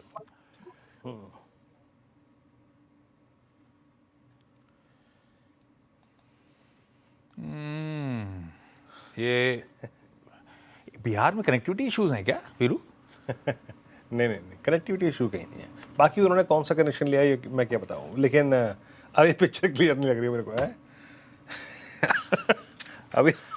अभी तक हम तक तो क्लियर पिक्चर नहीं पहुंच रही अभी ये खैर 14 नवंबर को जब क्लैरिटी आएगी तब आएगी, लेकिन सोचा था कि सज्जन सर से जुड़ेंगे तो समझ लेंगे मूड है कैसा, किसका पलड़ा भारी है, क्योंकि जिसकी गवर्नमेंट सेंटर में है उसका पलड़ा भारी है तो आम तौर पे ये रहता है कि बाजार को थोड़ा सा कॉन्फिडेंस बढ़ रहा होता है, नहीं तो ऐसा लगने लगता है थोड़ा सा शेकी विकेट में आ रहा है मामला, तो उससे नर्वसनेस आती है। इसीलिए इस इलेक्शन की अहमियत है, और बिहार इलेक्शंस खैर अपने आप में बहुत इंपॉर्टेंट होते हैं। खैर आप सज्जन सर से मुलाकात, एक काम करिए फोन लाइन पे जोड़ दीजिएगा, एक ही सवाल का तो जवाब चाहिए, समझ लेंगे सज्जन सर से डायरेक्टर साहब। सज्जन सर जुड़े क्या, फोन लाइन पे हैं? सज्जन सर गुड आफ्टरनून। सॉरी वो कनेक्टिविटी इश्यूज आ रहे हैं, हो सकता है बिहार के एंड पे, हो सकता है मुंबई के एंड में, मुझे क्लैरिटी नहीं है। लेकिन सज्जन सर आप क्योंकि वहां बैठे हो, आपने ग्राउंड जमीनी हकीकत देख रखी है, स्टॉक मार्केट ही जानना चाहता था कि पलड़ा है किसका भारी, टिल्ट किसकी तरफ हो रहा है, तेजस्वी यादव साहब की तरफ, नीतीश कुमार साहब की तरफ, क्या लग रहा है? ग्राउंड रीडिंग आपकी कहती क्या है सर? नहीं देखिए, ग्राउंड पे सिनेरियो बिल्कुल क्लियर है। नीतीश कुमार का पलड़ा अभी भारी है, और उसका कारण ये है कि आप स्कीम्स जो उन्होंने लॉन्च की है, खासकर महिलाओं के लिए, जो 1/2 ऑफ इलेक्टोरेट्स हैं, उनके बीच में इनका पलड़ा ठीक ठाक भारी है। और टिकट डिस्ट्रीब्यूशन के हिसाब से भी देखें तो 2020 के तुलना में काफी बैलेंस है। और 2020 में जो चिराग पासवान इनके एक कंस्टिट्यूएंट ने इनका वोट लिया था, इस बार वो इंटरनल क्राइसिस नहीं है, केमिस्ट्री अच्छी है। तो बिल्कुल नीतीश कुमार अभी केवल अपनी स्थिति तो मजबूत किया ही है, उन्होंने एनडीए को भी एक मजबूत एंकरिंग दी है। और इस कारण से आप देखिए महिलाओं में एक डिसाइसिव एज है इनको, और कास्ट और कम्युनिटी के लिहाज से भी इन्होंने कंसोलिडेट कर रखा है। और बिहार में देखिए नीतीश कुमार बिहार की मजबूरी है, इनसे बेहतर विकल्प लोगों के पास फिलहाल इस चुनाव तक नहीं है। इस कारण से उनकी एंकरिंग में पूरा एनडीए जो है वो एक सिग्निफिकेंट एज ले रखा है। जीत एनडीए की होगी, डिग्री क्या होगा ये अभी नहीं कहा जा सकता है, बट निश्चित तौर पे आप देखें तो डायरेक्शनली एनडीए आगे है। और उसमें सबसे बड़ा जो ट्रैक्शन है वो नीतीश कुमार, जिनका बहुत ज्यादा उस तरीके से एक हाइप नहीं रहता है, लेकिन ग्राउंड पे उनका एक साइलेंट वोटर है, कोर वोटर है, वो कंसोलिडेटेड है। और बीजेपी के साथ जो थीम सेंट्रिक अपील है उसका एक रेजोनेंस मिल रहा है। हर फैमिली में ऑन एन एवरेज 10 से 15 हजार रुपए गए हैं, चाहे वो मुख्यमंत्री रोजगार योजना जिनका दीदी का स्कीम हो, चाहे वो बाकी वृद्धा पेंशन में कुछ बढ़ोतरी की हो, और बाकी जो प्रीवीज जिसे आप कहते हैं उस तरह का हो। तो वो एक टेंजिबल उसका इम्पैक्ट 2005 से चला आ रहा है। अल्टरनेटिव पे प्रोमिसेस बहुत ज्यादा है, उनके भी अपने कोर वोट कंसोलिडेटेड है, लेकिन अभी भी वो जो हम कहते हैं क्रॉसिंग द रूबिकन वाली स्थिति वो अपोजिशन के पास नहीं है। और हम लोग तो खैर बाजार के आदमी हैं, बहुत राजनीति को समझते नहीं है, लेकिन जो भी थोड़ा बहुत सुनने को मिलता है, आपको क्या लगता है कि टुवर्ड्स इलेक्शन आते आते एनडी ने अपने घटक दलों के साथ एक अच्छा समन्वय स्थापित कर लिया, सीट शेयरिंग ठीक ठाक हो गई, वहीं दूसरी तरफ चाहे वो कांग्रेस हो चाहे वो आरजेडी हो, उनमें जो समन्वय का अभाव था। मैंने इस बार एक टर्म ऐसी सुनी जिसको देखकर सुनकर मैं भी खुद चौंक गया, फ्रेंडली फाइट है कुछ जगह हमारी। क्या ये एक ठोस मतलब गठबंधन था क्या? ये आप सही तरीके से इलेक्शन में जा रहे हैं क्या?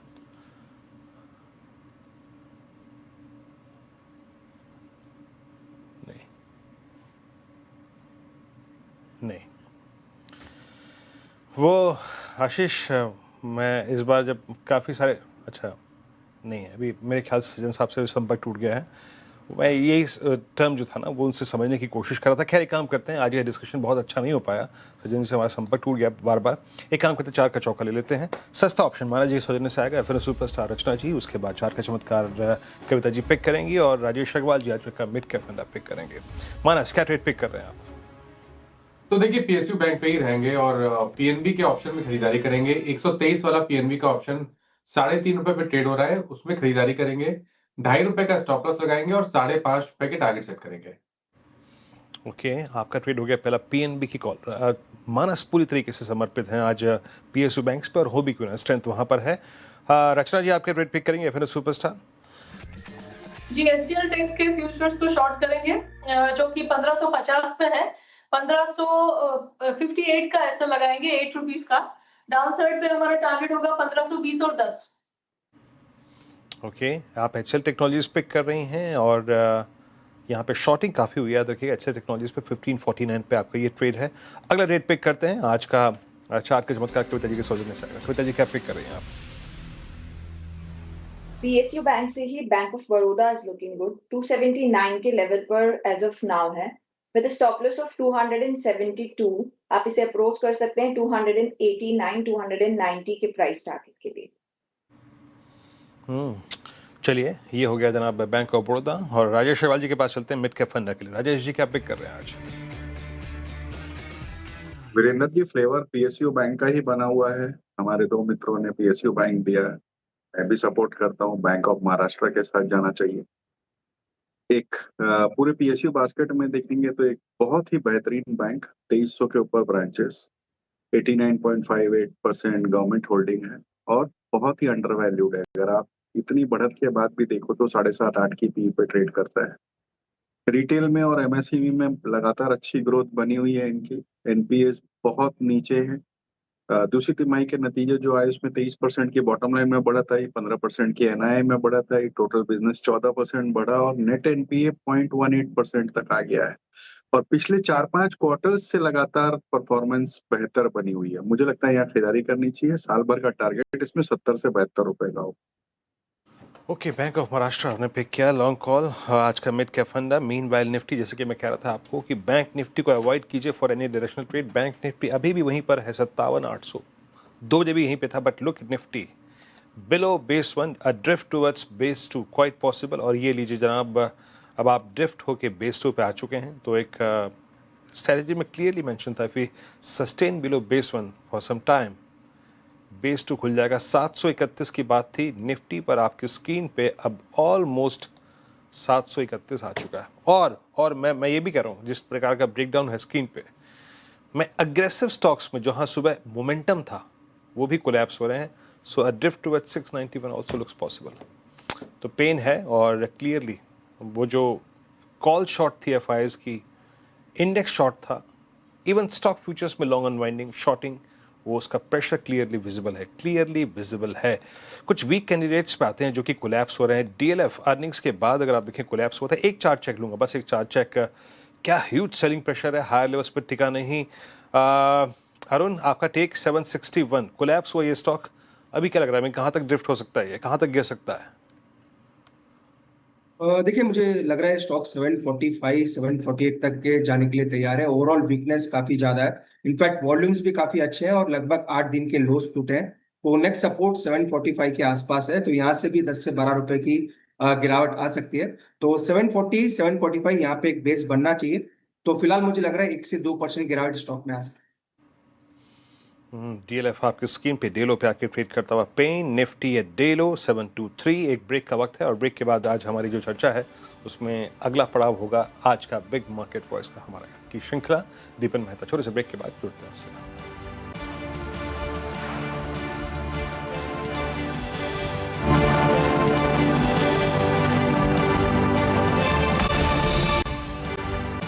ब्रेक के बाद कार्यक्रम में आप सभी का फिर से स्वागत है। मार्केट से डेलो 25726 57,803 निफ्टी बैंक नॉट एग्जैक्टली डेलो, लेकिन इसको पीएसयू वाले धड़े ने सवाल रखा है, बट बैंक्स ये निफ्टी क्लियरली कोलैप्स होता हुआ। दीपन मेहता आज बिग मार्केट वॉइसेस की कड़ी में हमारे साथ मौजूद हैं। दीपन जी नमस्कार, कार्यक्रम में स्वागत है।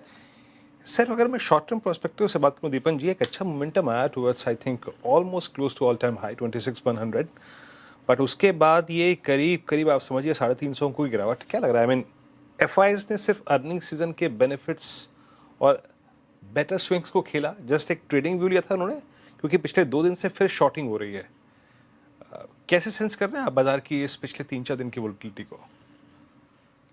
वीरेंद्र गुड आफ्टरनून, और आपके शो पर इनवाइट करने के लिए बहुत बहुत धन्यवाद। आई थिंक ये एक माइनर करेक्शन है, क्योंकि लग रहा था कि जल्द ही इंडिया यूएस की जो टैरिफ अग्रीमेंट है, ट्रेड सेटलमेंट है, ट्रेड एग्रीमेंट है, वो घोषणा होनी चाहिए थी, लेकिन अभी डिले हो रही है।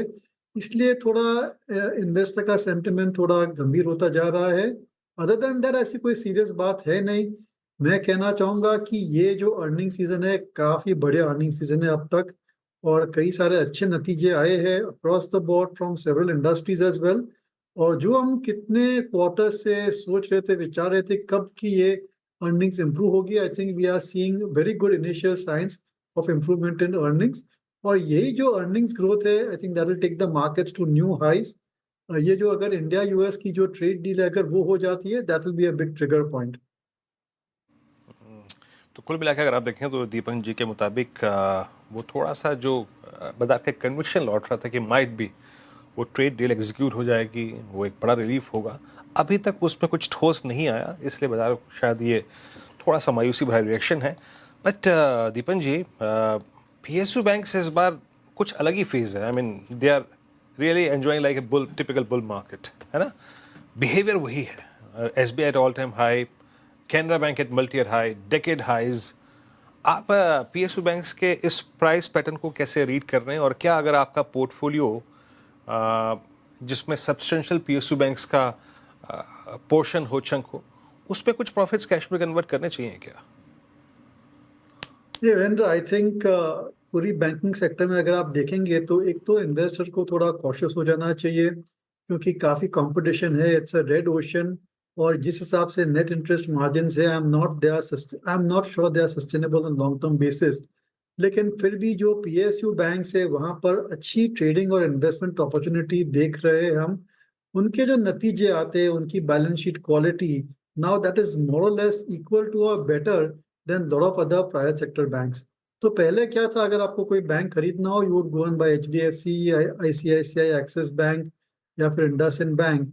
लेकिन पिछले कुछ सालों में we have seen that these banks are now losing market share and I would say even losing investor mind share to the PSU banks, जहाँ पर काफ़ी अच्छे नतीजे भी आए हैं।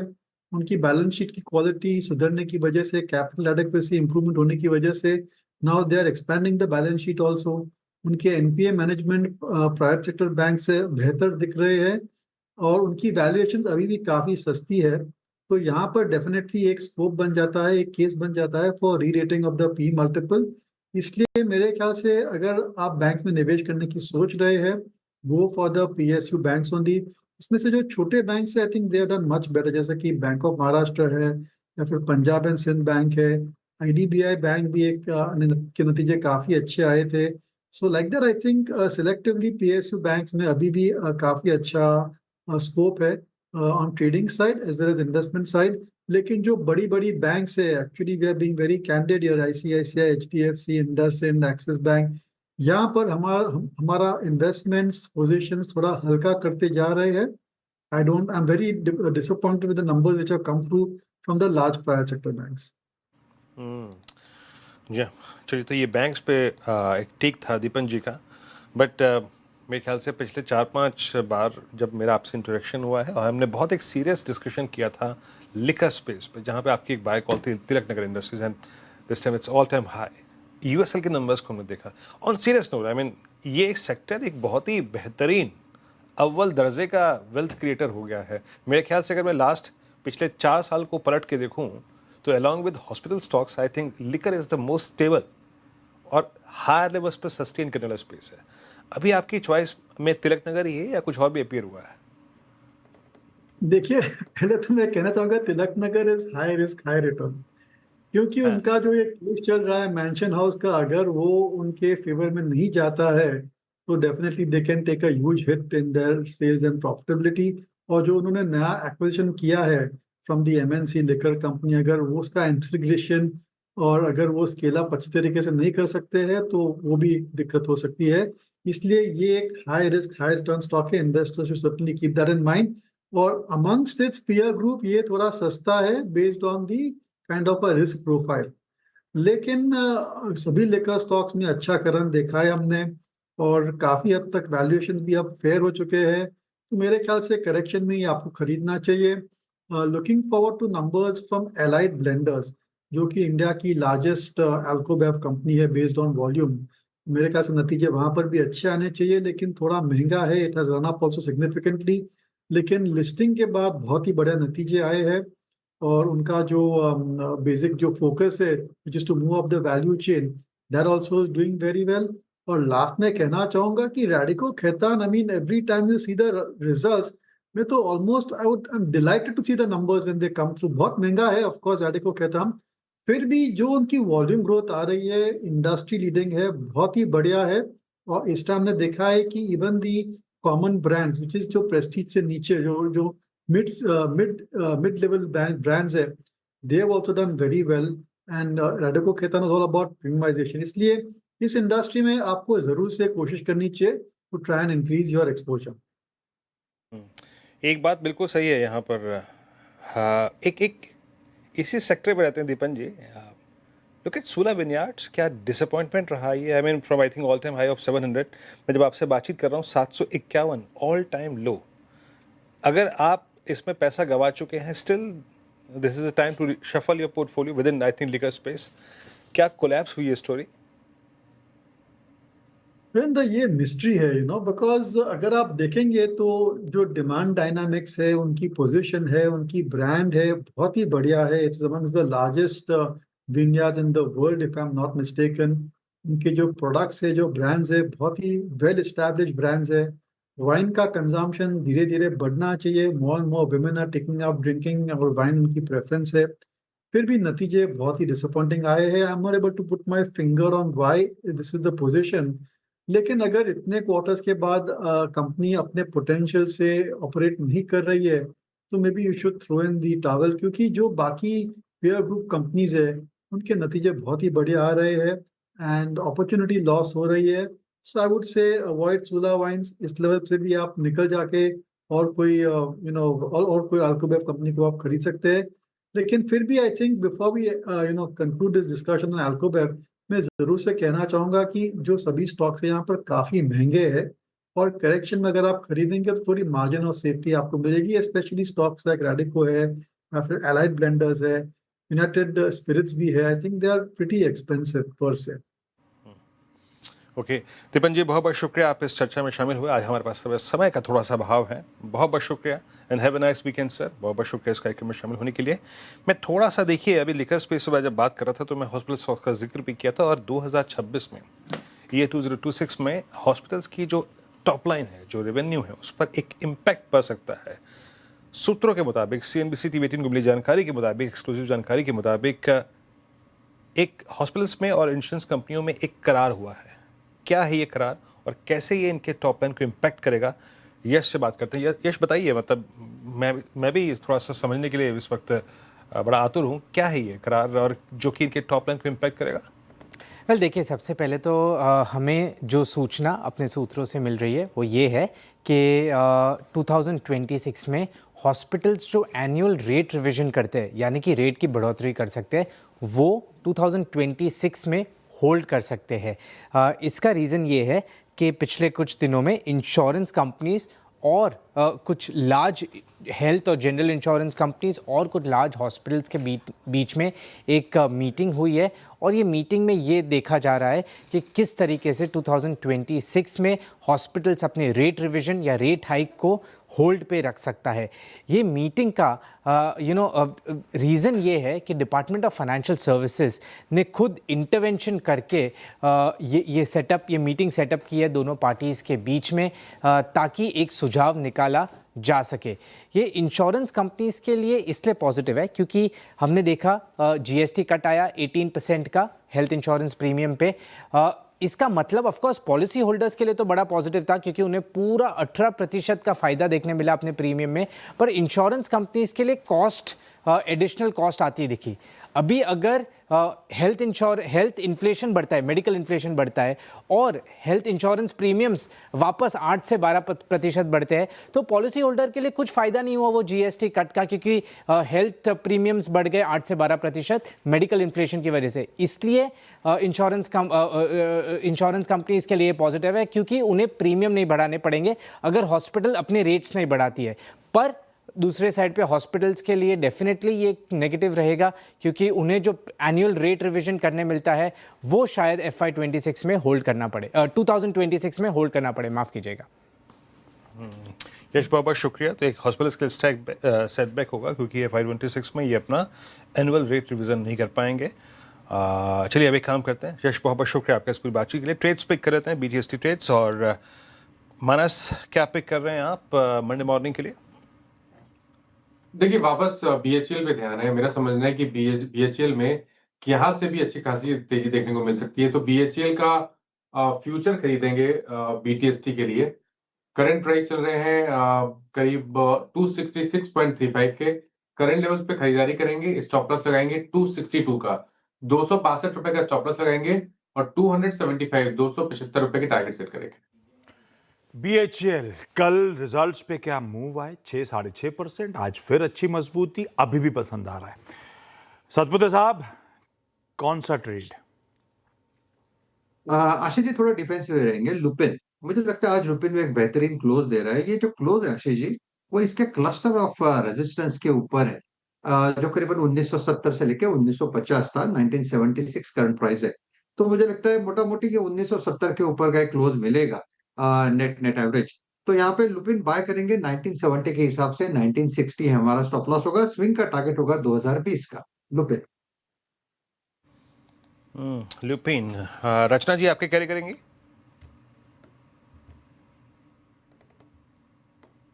जी, मार्केट में जो ये लास्ट मोमेंट पे गिरावट इतनी स्ट्रांग हो रही है, ये अच्छी साइन नहीं है। हम शॉर्ट साइड पे कंटिन्यू करेंगे अपना रुख और KEI को शॉर्ट करेंगे फ्यूचर्स पे, जो 4335 के करीब ट्रेड कर रहा है। हम इसमें 4380 का एसएल लगाएंगे और डाउन साइड पे हमारा टारगेट होगा 4000 और 3950। ये आप इतना स्क्रीन में घुसे क्यों रहे हो? ये इसीलिए पीयूष बंसल कह रहे थे कि भारत में बहुत लोगों को वीरू चश्मे की जरूरत है, रियलाइज नहीं करते लोग। कविता जी, आज का प्रेफर्ड पिक? सो एस्कॉर्ट्स का क्लोजिंग काफी अच्छा है। On a shorter time frame एक बहुत अच्छे सॉसर फॉर्मेशन को होल्ड किए हुए है। मुझे लगता है यहाँ फर्दर मूव एक्सटेंड होते हुए दिखेंगे। यहाँ से रिस्क रिवॉर्ड भी फेवरेबल दिखता है विद स्टॉप लॉस ऑफ 3730, 3860 के प्राइस टारगेट के लिए आप एस्कॉर्ट्स BTST लेकर जा सकते हैं। Okay, Escorts BTST trades. Trade Arun, आपका ट्रेड क्या रहेगा? वीरेंद्र जी, मुझे लग रहा है आयशा मोटर्स में BTST का ट्रेड लेके चल सकते हैं। 7000 के ऊपर की क्लोजिंग वापस देने के वर्ष के ऊपर मुझे लग रहा है यहाँ से ये 7120 तक के मूव्स दिखा सकता है। तो 6940 के स्टॉप के साथ बाय करें और 7120 का ऊपर में टारगेट। परफेक्ट, ये हो गए आज के सारे बढ़िया पिक्स। 2 स्टॉक्स और जोड़ देते हैं। यतिन जुड़ गए हैं डीलिंग रूम चेक के साथ। यतिन, क्या क्या रडार पे? तो दो स्टॉक्स हैं, इंडियन बैंक और भारत डायनामिक्स। इंडियन बैंक की बात करते हैं तो ऑब्वियसली उसमें एक एमएससीआई के जुड़ने का एंगल है, एक निफ्टी बैंक में शामिल होने का और वेट बढ़ने का जो रुख है, जो ब्रोकरेज रिपोर्ट है उसके चलते आज ओपन इंटरेस्ट भी देखेंगे तो 19% बढ़ा हुआ है, फ्रेश बैंक देखने को मिल रही है। इनफैक्ट डीलर्स की अगर आप माने तो 875 तक के टारगेट्स उनको लगते हैं पॉसिबल हैं नवंबर फ्यूचर्स में। फ्यूचर्स स्पॉट से थोड़े प्रीमियम पे हैं। इसके अलावा बीडीएल, ये भी एक काउंटर है जहां बीटीएसटी डीलर समझा रहे हैं 30 से 40 रुपए के लिए, और बीएल के नंबर्स के बाद सारे के सारे डिफेंस स्टॉक्स में लोअर लेवल से खरीदारी, खास करके बीडीएल में, जहां डीलर्स को लगता है कि 1580 तक के टारगेट्स देखने को मिल सकते हैं। ये हैं डीलर्स के रडार पे जो स्टॉक्स आए। बीडीएल हमारे पैनल का 2 बजे का पिक भी था, तो रखिए भाई, डीलर्स को भी पसंद आ रहा है भारत डायनामिक्स, मेरे ख्याल से मंत्री साहब का था। खैर वीरू, निफ्टी देखिए भाई साहब, 2.3% दबाव। कल भी इतने ही दबाव के साथ बंद हुए थे हम लोग, 170 175 पॉइंट, इस समय 165 पॉइंट के दबाव के साथ दिन के लोस पे निफ्टी आता हुआ भाई साहब। 2 बजे हमारी आशीष यही बात हो रही थी। हाँ, जिस प्रकार से ये कोलैप्स हुआ है, जिस प्रकार से हमने बेस बंद तोड़ा है, drift towards base two is quite possible और हो चुका है। देखिए, मैं अगर एक बात कहूँ, अगर आपके पास कन्विक्शन है ना थोड़ा सा रिस्क लेने का 150-200 पॉइंट का, तो एक शॉर्ट भी कैरी कर सकते हैं आप। क्योंकि आशीष, मुझे इस सेलिंग के पीछे एक फुल फ्लैच एफआईएस की सेलिंग फोर्स लग रही है, full fledge. The kind of have been behaviour HDFC bank, ICICI bank, अगर आपने बेस बंद के नीचे शॉर्ट लिया है तो आप कैरी भी कर सकते हैं, बट रिस्क होगा उस पर रिस्क होगा करीब 9-10 तक का। उस पर 200 पॉइंट का आपको रिस्क लेना पड़ेगा। अगर आप उसको लेने को तैयार हैं तो आप शॉर्ट केयर करिए। बैंक निफ्टी को मत शॉर्ट कीजिएगा, क्योंकि इसका एक धड़ा पीएसयू बैंक्स अभी भी स्ट्रांग है। अभी भी जितनी लॉन्ग कॉल्स थी उसमें से 80% ऑन पीएसयू बैंक्स।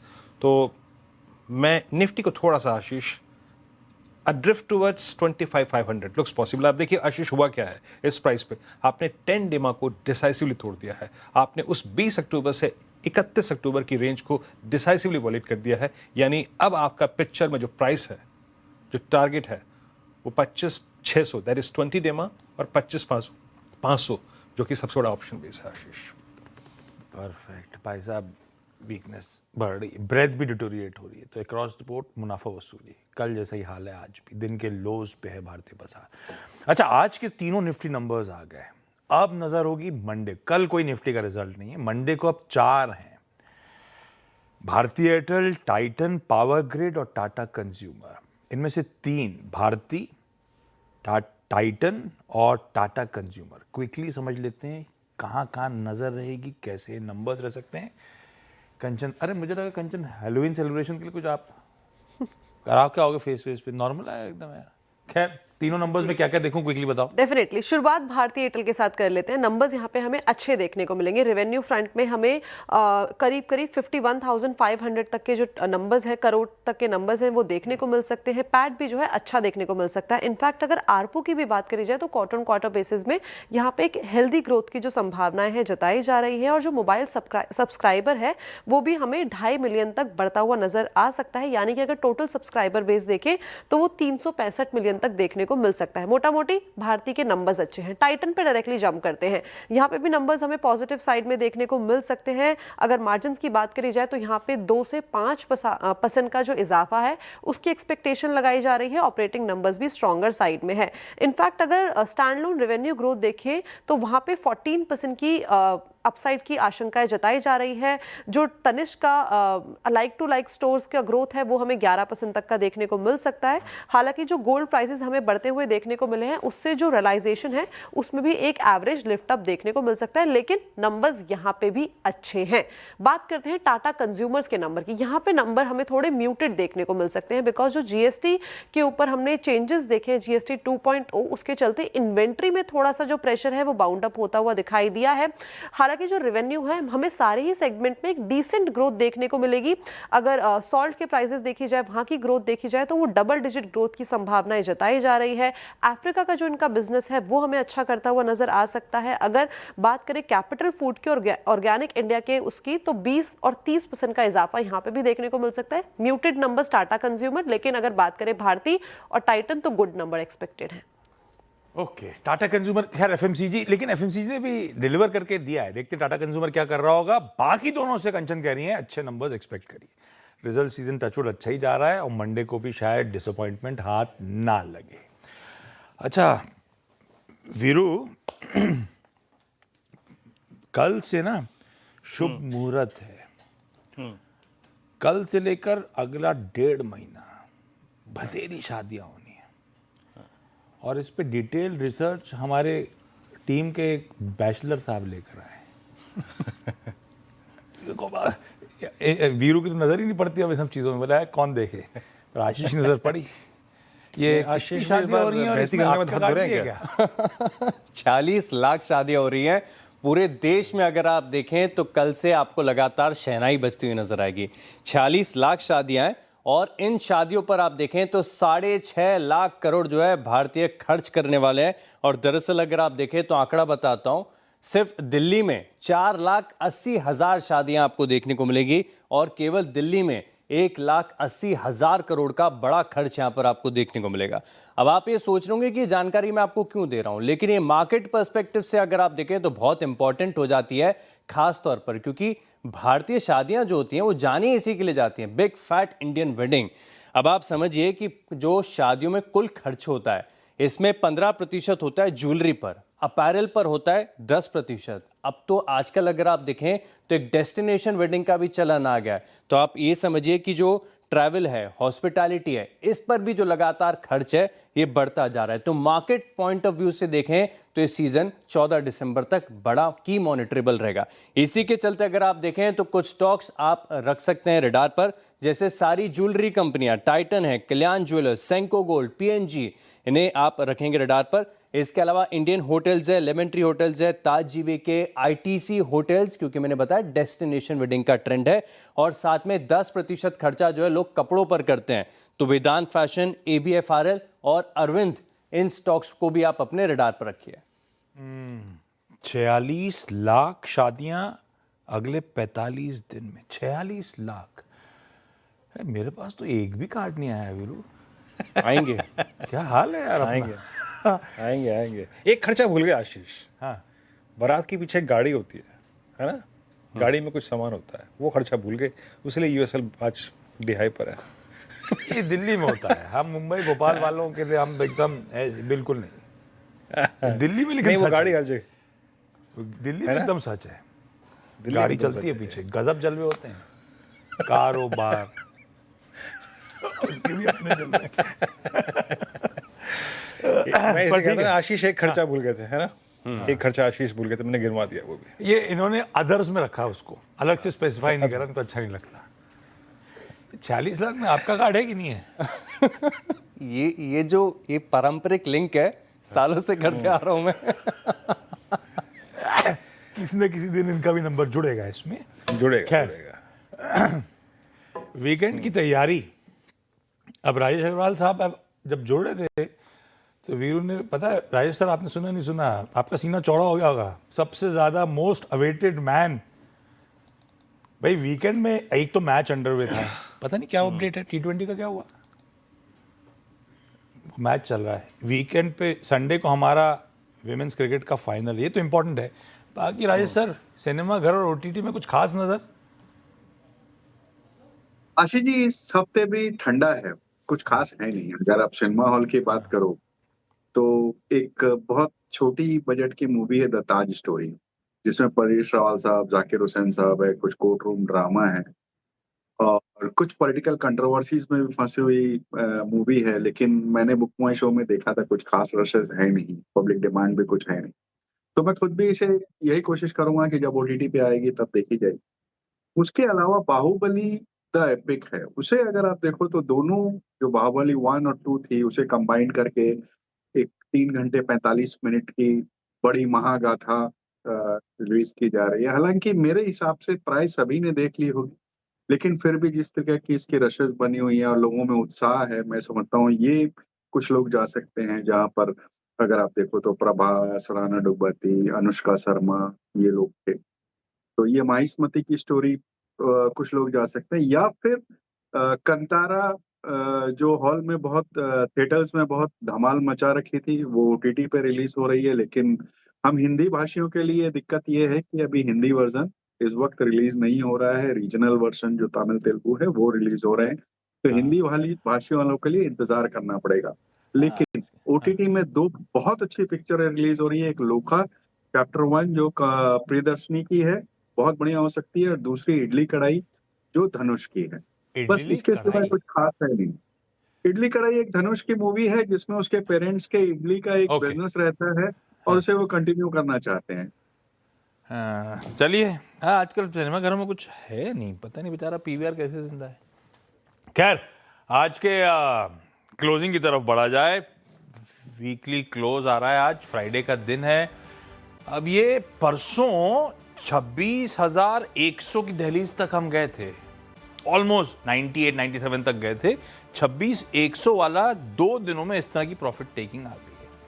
उस बैंड के, उस चैनल के लोअर थ्रेशोल्ड पे आके खड़े हैं वीकली क्लोज पे 735 के जोन्स पे। आज कल 2/3% गिरे, आज भी आधे % से ज्यादा की फाइनली कमजोरी देखने को मिली है। बाजार के दोनों इंपॉर्टेंट आर्म्स, बैंक्स 0.5%, आईटी 0.5% दबाव के साथ। एडवांस डिक्लाइन इंटरडे आ सकता तो दिखाता मैं कैसे लकीरें बदलती चली गई और इवेंचुअली डिक्लाइन के फेवर में चला गया बाजार। 3:5 का रेशियो यहाँ पे देखने को मिला है। ये आदत से मजबूर हूं मैं शायद। खैर, क्विकली सेक्टोरल पॉकेट्स दिखा दीजिएगा स्क्रीन्स पे सारी की सारी। बैंक्स और आईटी था ही था, उसके अलावा जो पॉकेट्स दबाव में सब आपकी स्क्रीन्स पर हैं। चुनिंदा बस पॉकेट्स इन ग्रीन थी। डिफेंस रिजल्ट का तड़का था। सरकारी बैंक्स अपना आउट परफॉर्मेंस कंटिन्यू लेकर गए, बाकी सब बाजार ठंडा ही लाजली नजर आया। इंडिविजुअल स्टॉक्स क्विकली निफ्टी 50 के कॉन्स्टिट्यूएंट स्क्रीन्स पर रख दीजिएगा। सबसे बड़ी सरदर्द परसेंटेज के लिहाज से नहीं, वेटेज के लिहाज से बैंक्स ही थे। प्राइवेट बैंकिंग मेजर्स, ये आईसीआईसीआई बैंक आपकी स्क्रीन पे 1.25%, अगर आईसीआईसीआई बैंक दबाव में तो दिक्कत है। कोई एचडीएफसी बैंक अगर 1% दबाव में तो दिक्कत है। कोटक महिंद्रा बैंक जोड़ दीजिए इसमें। तो प्राइवेट बैंकिंग ने सबसे ज्यादा सरदर्द करके दिया आपको आज के ट्रेडिंग सेशन में। चुनिंदा स्टॉक्स इन ग्रीन थे। कैपिटल गुड्स अच्छा इंडेक्स दिख रहा था वहां पे आपको। उसका sole reason Larsen and Toubro, ये अपने नंबर्स के बाद दूसरा दिन हो गया जब बढ़िया कामकाज करके गया। अदरवाइज भारत इलेक्ट्रॉनिक्स के नंबर्स पे अच्छा रिएक्शन, श्रीराम फाइनेंस के नंबर्स पे अच्छा रिएक्शन आता हुआ नजर आया। बाकी nothing much to write home about in green वालों में, बाकी सारी स्क्रीन लाल ही लाल थी। तो ठीक है, अच्छी अक्टूबर सीरीज के बाद उसके फैग एंड से लेकर अब तक वो लार्जली कंसोलिडेशन में है, लेकिन चैलेंजिंग हो गया थोड़ा सा भारतीय बाजारों के जिन जोन्स पे आके खड़े हैं जहां पे हमने वीकली क्लोज डिलीवर करी है। अगला हफ्ता फिर इंटरेस्टिंग है, फिर आपसे मुलाकात होगी मंडे सुबह को। इस बीच मैं और वीरू को दीजिए इजाजत। ब्रेक के उस पार CNBC आवाज पे बढ़िया सा कमोडिटी कवरेज देखिए। नमस्कार।